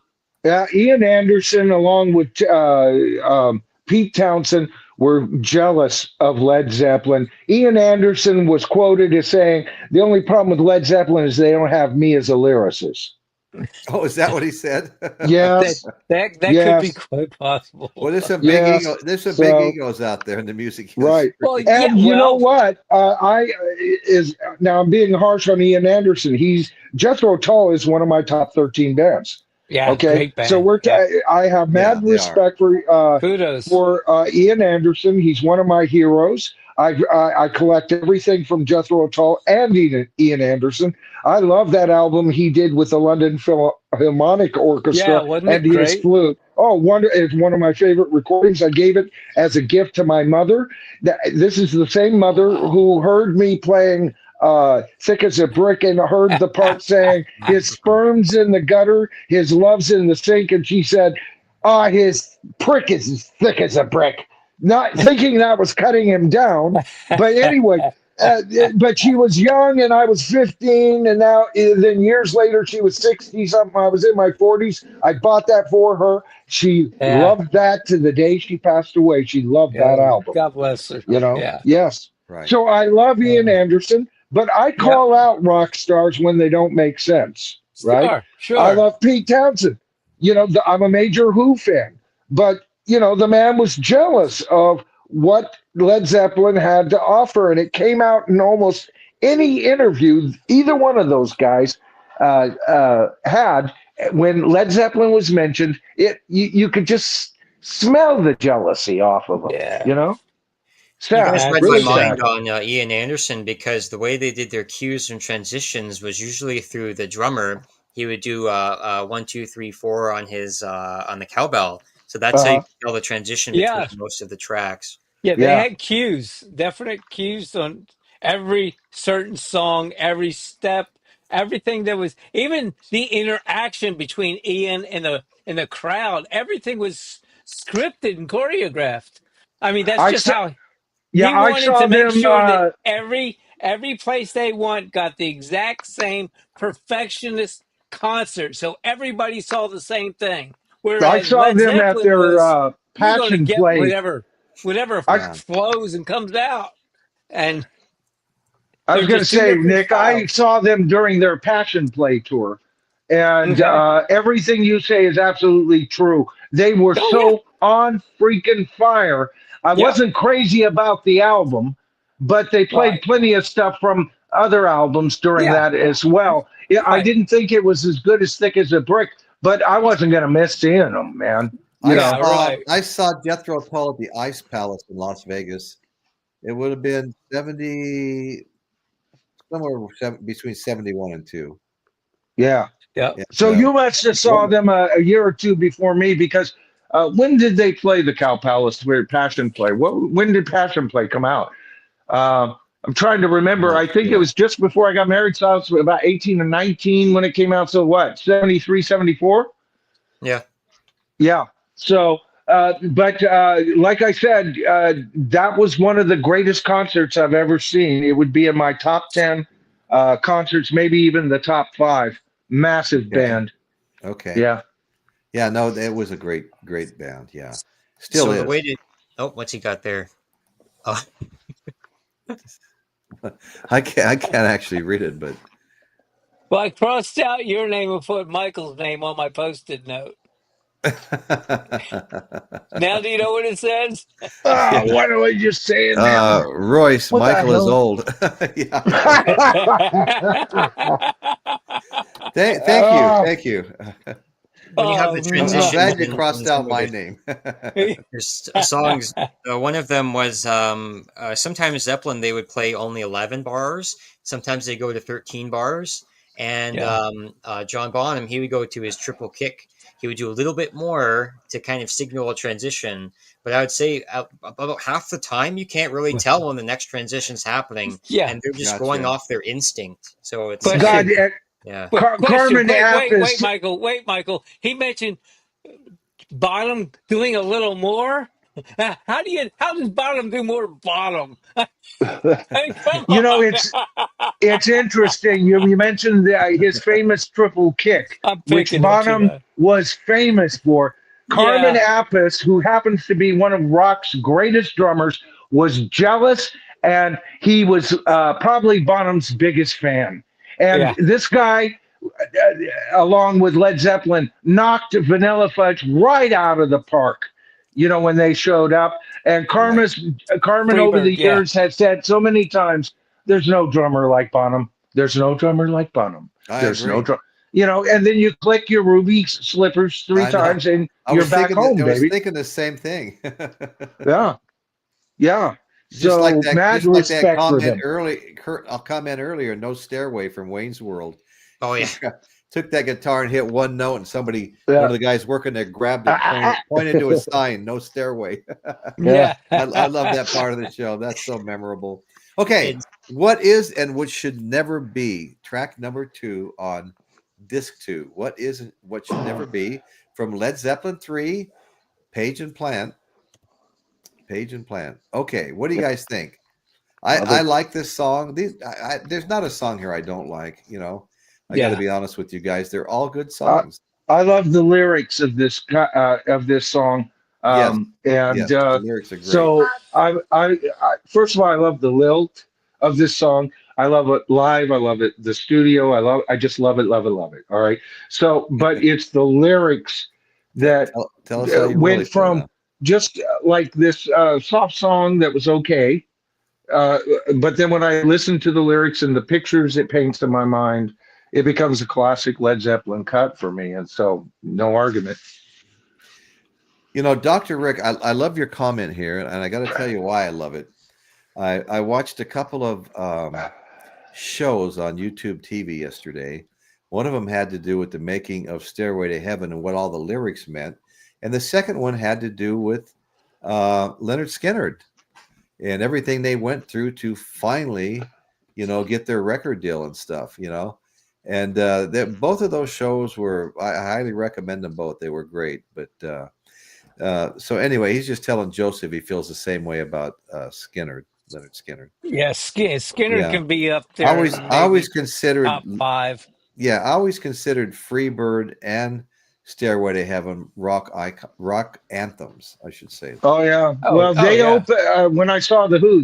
They opened for the Who, Leonard Yeah. Skinner, and they were just hitting. And I had heard the song on the radio, but once I saw them, then I went out and got the album Yeah. from seeing them live. Yeah, To I me, have all of them. before that, they were a band that had a couple of hits that I was interested in, but hadn't quite made my.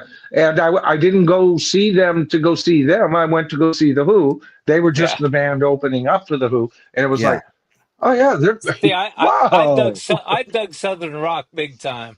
yeah. Well, Loved it. and Yeah. Nick will remember Southern rock wasn't it wasn't like a big genre. I mean, it was like No. you had Correct. the Allman Brothers band, and they didn't have room for Molly anybody else Hatchet. almost. Yeah.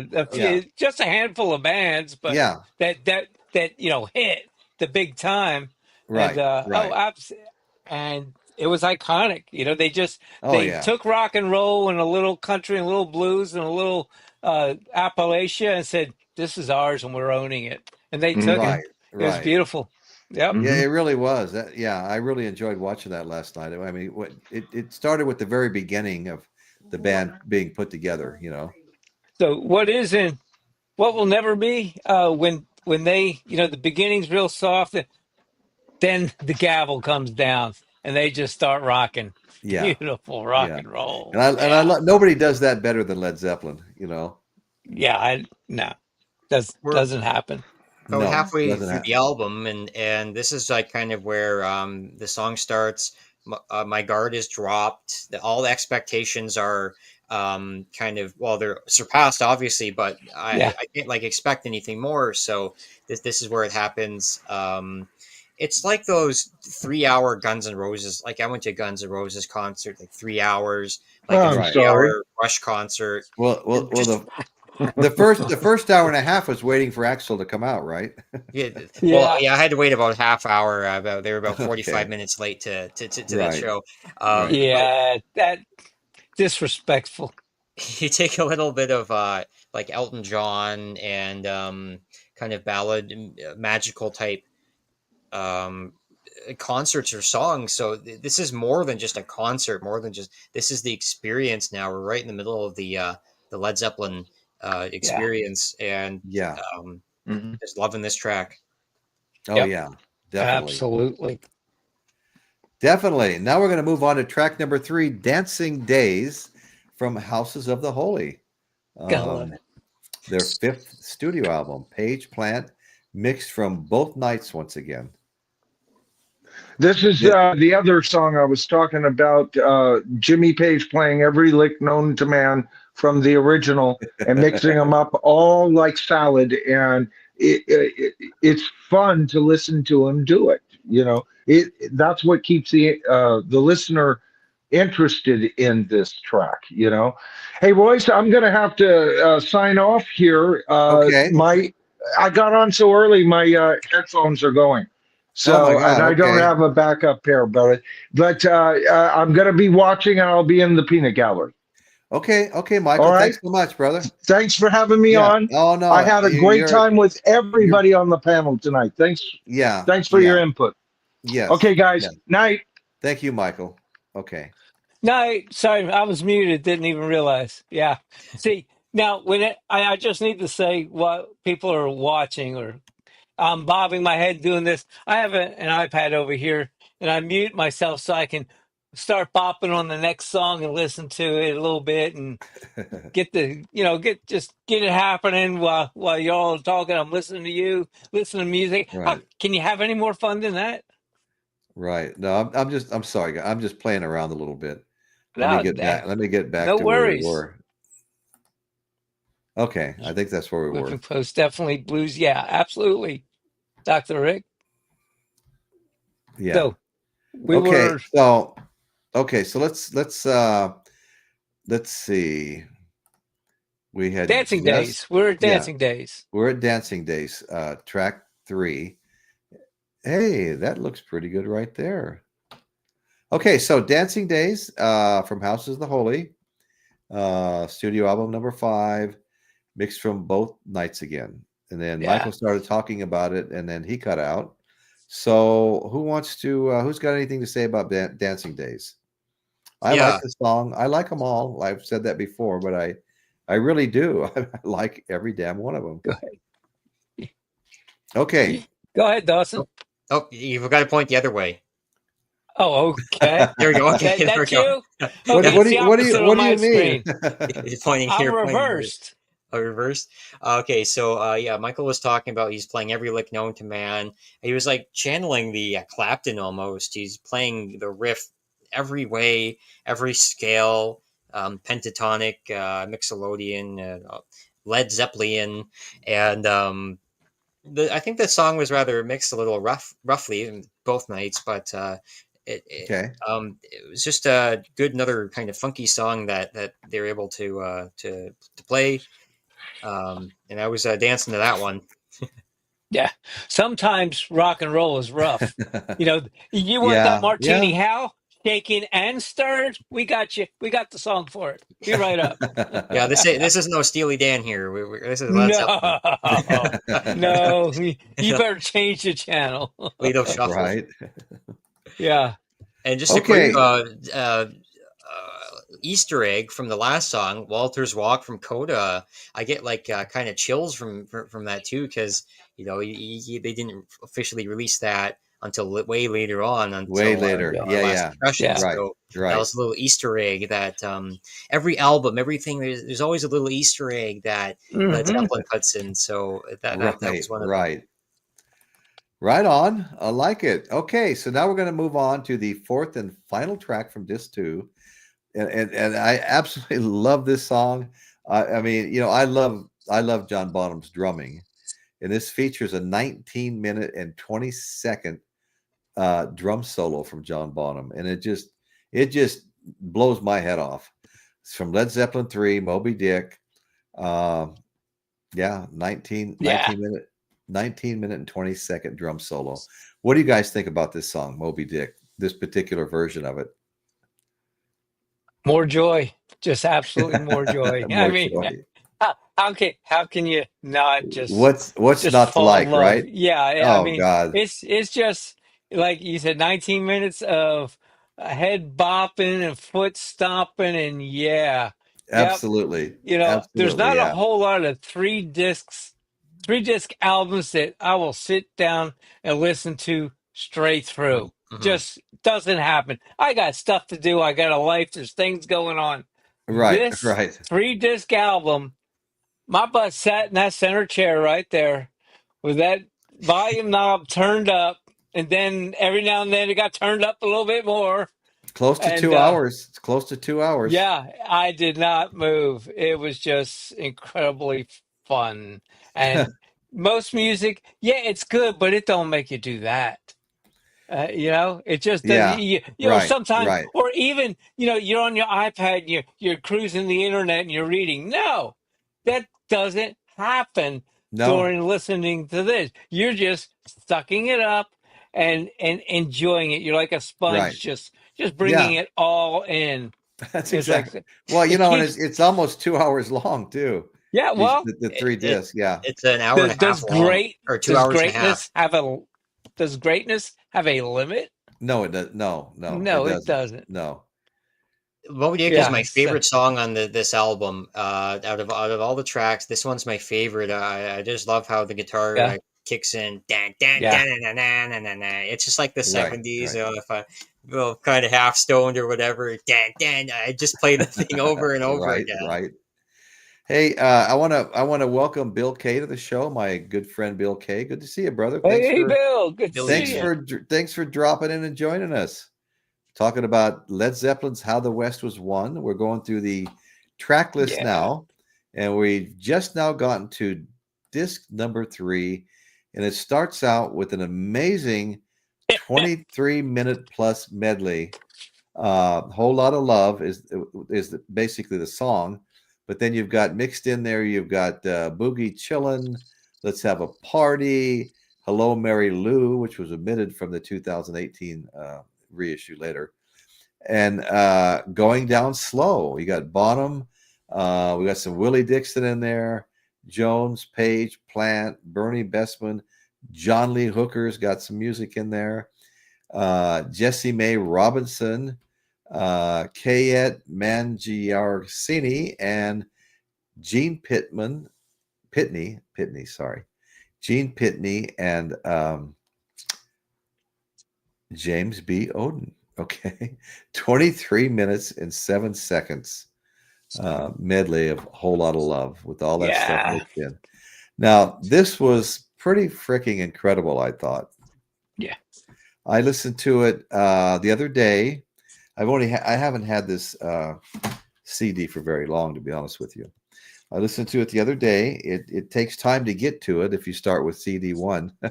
Yeah. And you don't hardly even get through one CD in one of your trips. So anyway, and then I listened to it again today, and I absolutely love it. It's great. It's great. Yeah. I mean, it's just the way they put it all together, meld it all together. They just make it work, and I love it. So I don't know what you guys had to say for yourself, but Dawson. Solid Once song on this one. Whole Lot of Love. You always have that airplane in there. They somehow managed to mix that in live. Right, You feel like the Zeppelin just flying right into your car. And they played some kind of blues and R&B songs, so they're really like remembering where they came from musically. Their roots, roots music, yeah. I'm like, each time a melody comes on, I'm like, how did they do that? It's just my forehead, and I'm just shaking my head. I'm just like, this cannot get any better, and just the album just keeps picking up. I know it cannot get any better. That's exactly right. I am so happy I've got this album here. I gotta say that shame on being so disrespectful.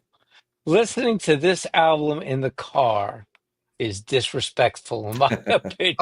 I mean, hey man, on the run. Hey, you know what? It beats the hell. It nice. Beats the hell out of road noise. What are you talking about? Right, yeah. But I tried listening to it at work. When no one was in the restaurant and I was doing some work. And I'm like, no, this album, all 3 discs, deserves my undivided attention. In full concentration. Really does. That's fair. I totally get that. Full maximum potential and enjoyment. Yeah. From this. I finally got I get it. Time is precious. Today here in my office. Right. I finally got to do that. Time is the most precious commodity we have, and I get that. You're Believe me, killing me. You're killing it's the me. most precious thing I have, outside of my wonderful wife, but Yeah. and family, but in order to actually sit down and enjoy this album as it should be, don't disrespect it. Just take the time and do it. You will Yeah. No, thank I me know. later. Yeah, right. I'm Did, thanking you. did I did did it you for that listen one. to that in the car? No. I mean, you're concentrating on driving. On no undivided thing. You're making sure you're not getting run over. The Some of car it, some noise, some like of you some of us said. can multitask, Nick. Nah, not when it comes to that.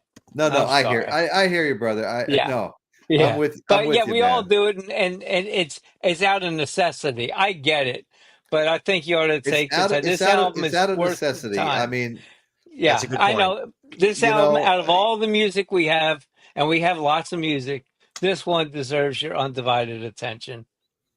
I agree, but at the same time, you can't take your albums with you, so you take Yeah, your CDs with you, and yeah. it Michael and allows you I are to. disagreeing once again. Yeah, it's great. Yeah, you turn it up loud enough, you don't hear the road noise, and you don't hear the ambulance crossing the intersection in front of you either. So Right, right. yes, I get that.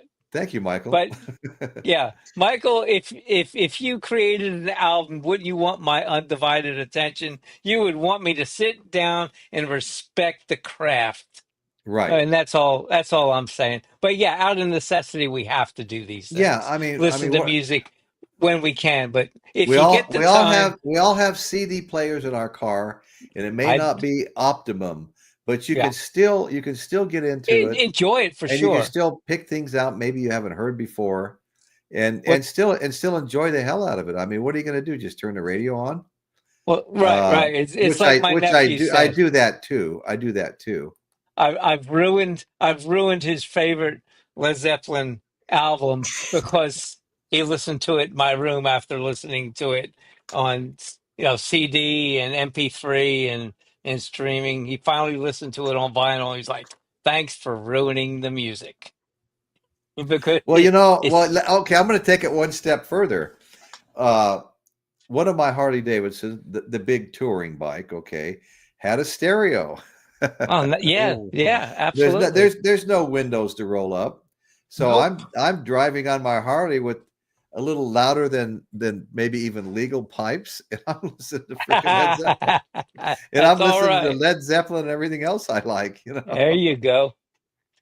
And that's a beautiful thing. But if you Yeah. can find the time, I highly recommend listening to this one Well, in absolutely, your in I your do find spot. the time. Most of the time, I'm listening Yeah, to real stuff I really like in the house. But you know what?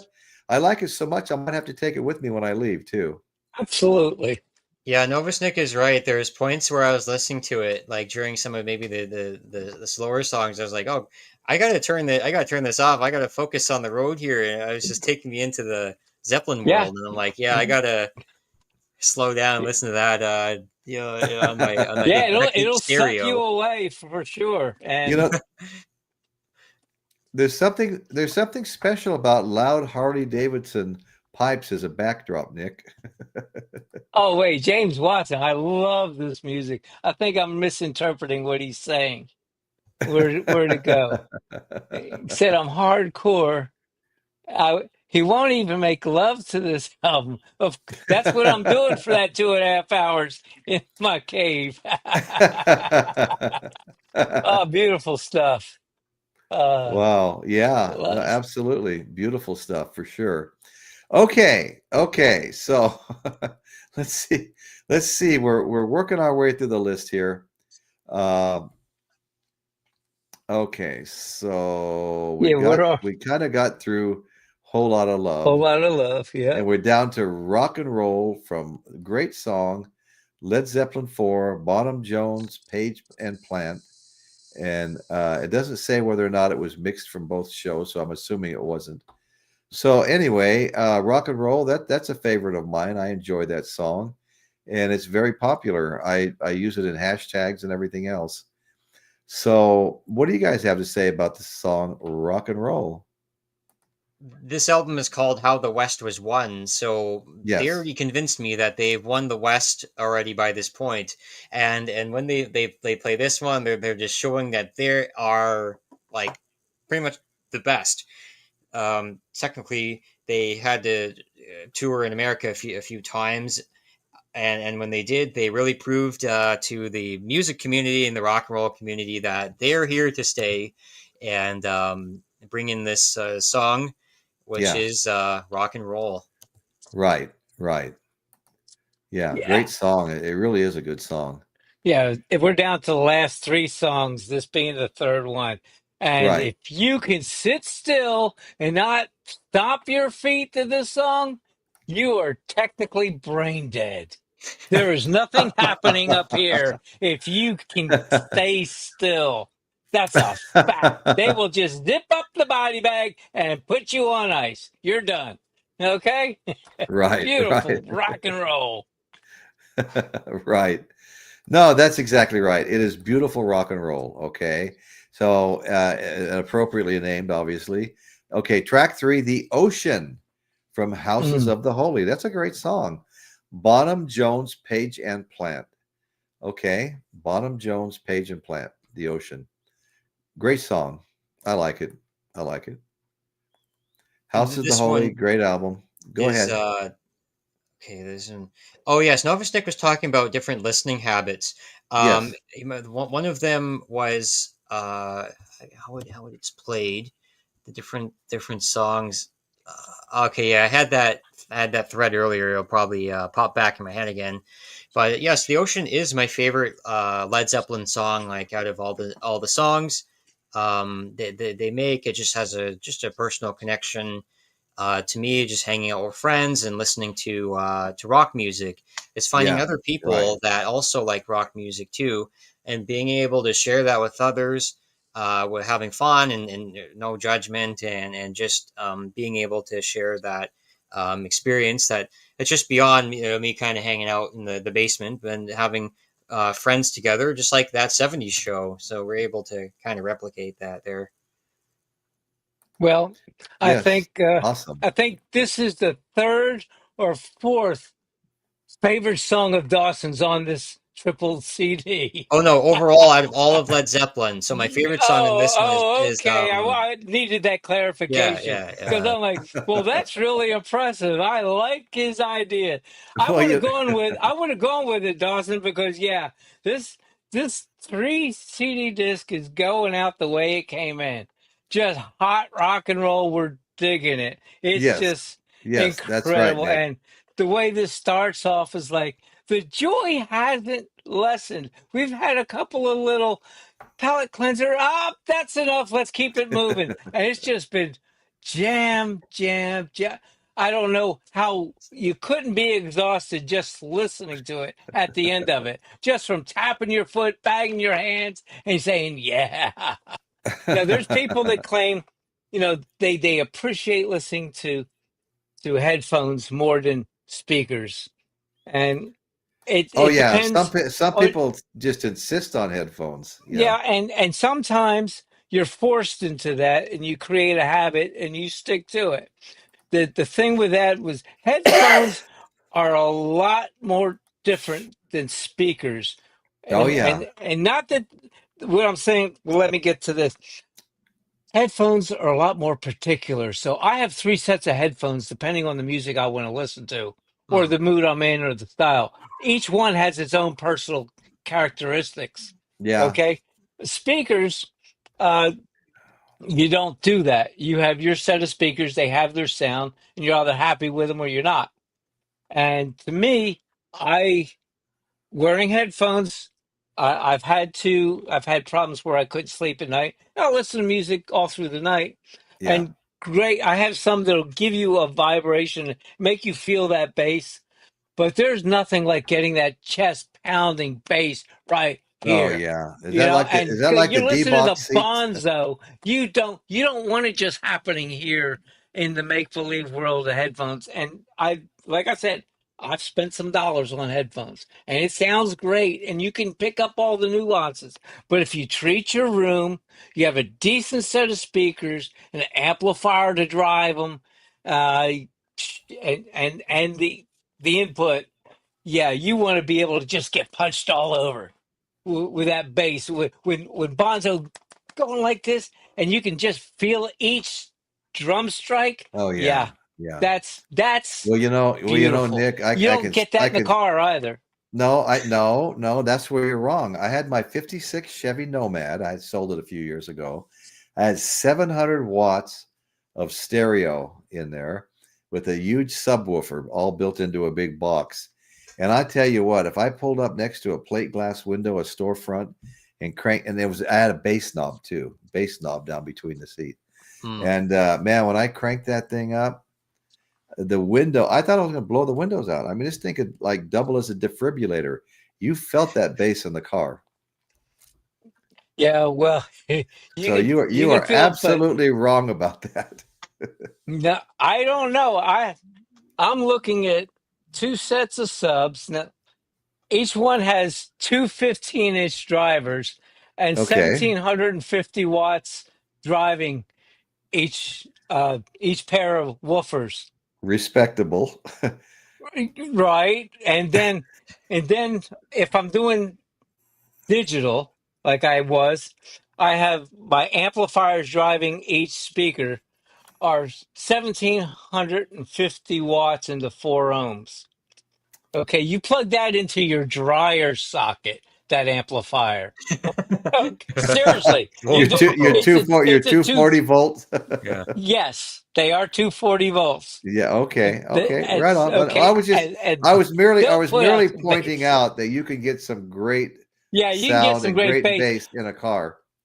but bass isn't all the music. That's just, No, to of course me, not. bass will drown it out. And I was a kid too. Believe me, I think we all did that. That's back in the days when we can get Well, under a I dashboard, wasn't a right? kid, but I've always loved bass. But we could get under a dashboard back in those days. Oh yeah, right, right. We haven't been able to do that in decades. Maybe Dawson. Huh? I got my Chevrolet 2010 Impala. It's got some decent Hmm, speakers on there, and you can turn, depending on what album it is, you can feel the bass kick on there. Yeah, yeah. Well, nice. when I got my stereo system at home, and I'm, I want to play the right I'm just song, breaking stones. You know I'll that. feel that. The Rolling Stones. Hey, but I tell you, I feel that kick in the chest when I was right in between uh, two drummers. It was Carmine Appice and his brother Vinny. I was in the front row and getting that for almost 2 hours, just getting kicked in the Oh chest for wow. freaking 2 hours with Carmine Appice standing right in front of you, playing his Yeah. damn drums. Holy crap! I was just blowing my head off. Yeah. Okay, we're at the last track here. Track 4, Bring It On Home. Yeah. A Willie Dixon. I love Willie Dixon. What a Absolutely. bluesman. This is Bring It On Home from Led Zeppelin 2. Willie Dixon, Bonham, Jones, Page, and Plant. They all collaborated. Dixon wrote it, they stole it. They stole it, but when Zeppelin doesn't steal a song, they make it their own. It's so unique when they're done with it and better than you've ever heard it before. So anyway, that's my opinion on that. What do you guys say? When they had Well, the ocean, I think that one probably could have been switched with Stairway to Heaven as like kind of their centerpiece. But I think they did that on purpose. They put the ocean there to kind of promote that song. It's kind of like their encore, their last Yeah. song almost before they go and bring it on home. So now they're bringing it on home. They're showcasing John Bonham's magic drum playing, and Absolutely everybody magic. has their turn in this song. So even there's a small bass break for our JPJ there, bringing on the groove, and everybody has their turn in the song. They're playing just like a band should. Everybody has their turns. It's not like Kiss where there's just two players playing it. This is a Yeah, band that we have here. it is It's a one of the rare band. moments that you'll have that. Yeah. Nobody's I elbowing. agree. I agree.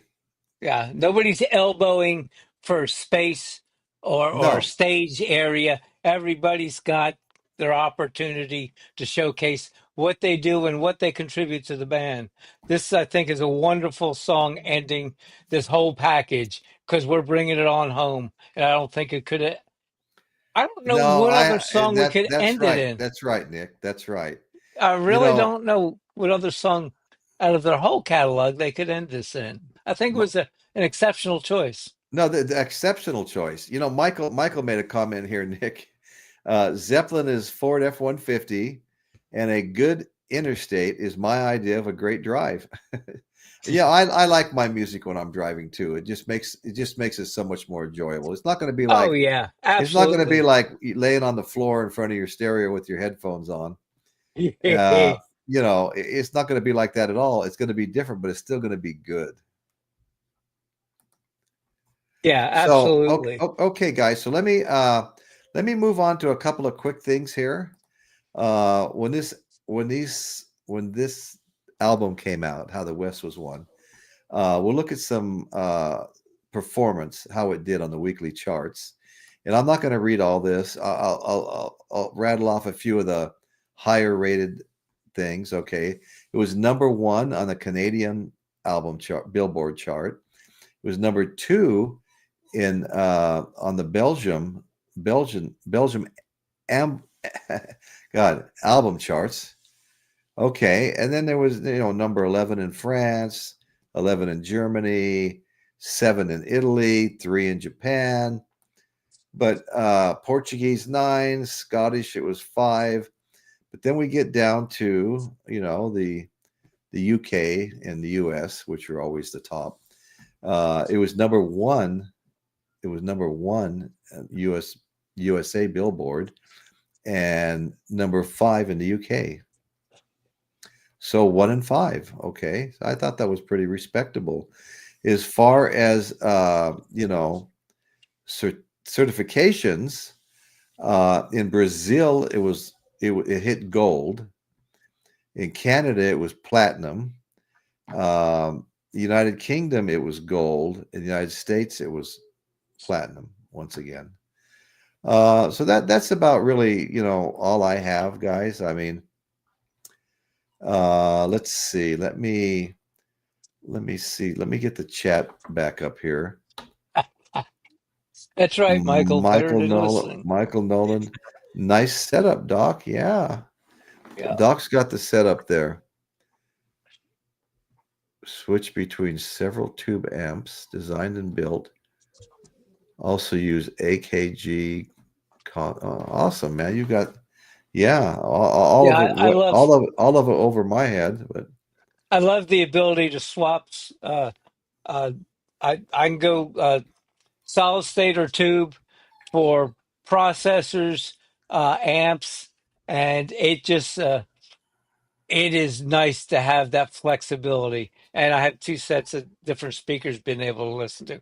And to be able to do that just gives you so much flexibility that sometimes we spend more time swapping them out, or it's hard to pick which one. Like I asked Doc which he preferred in his system, the Tenoys or the Clipshorns. Clipshorns, yeah. Yeah, and I'm waiting on a response. There you didn't get it yet, but I'm sure it'll show up. But yeah, I definitely prefer my tubes over the solid states. That's for sure. Just especially well, anything. Yeah, just anything. God, it just does something to the music. Absolutely. Joseph Blue's comment, I can really relate. I can really relate to the way he feels, because I feel exactly the same way. Okay, inline sport bike has a much better sound than a Harley Davidson. Well, okay, I'll go along with that. I haven't spent a lot of time on sports bikes. I got to ride a Ducati up to the superbike races in Laguna Seca. Nice. Friend of mine had bought a new Kawasaki with it had the big Ninja engine, but it was kind of detuned because it was more of a touring bike.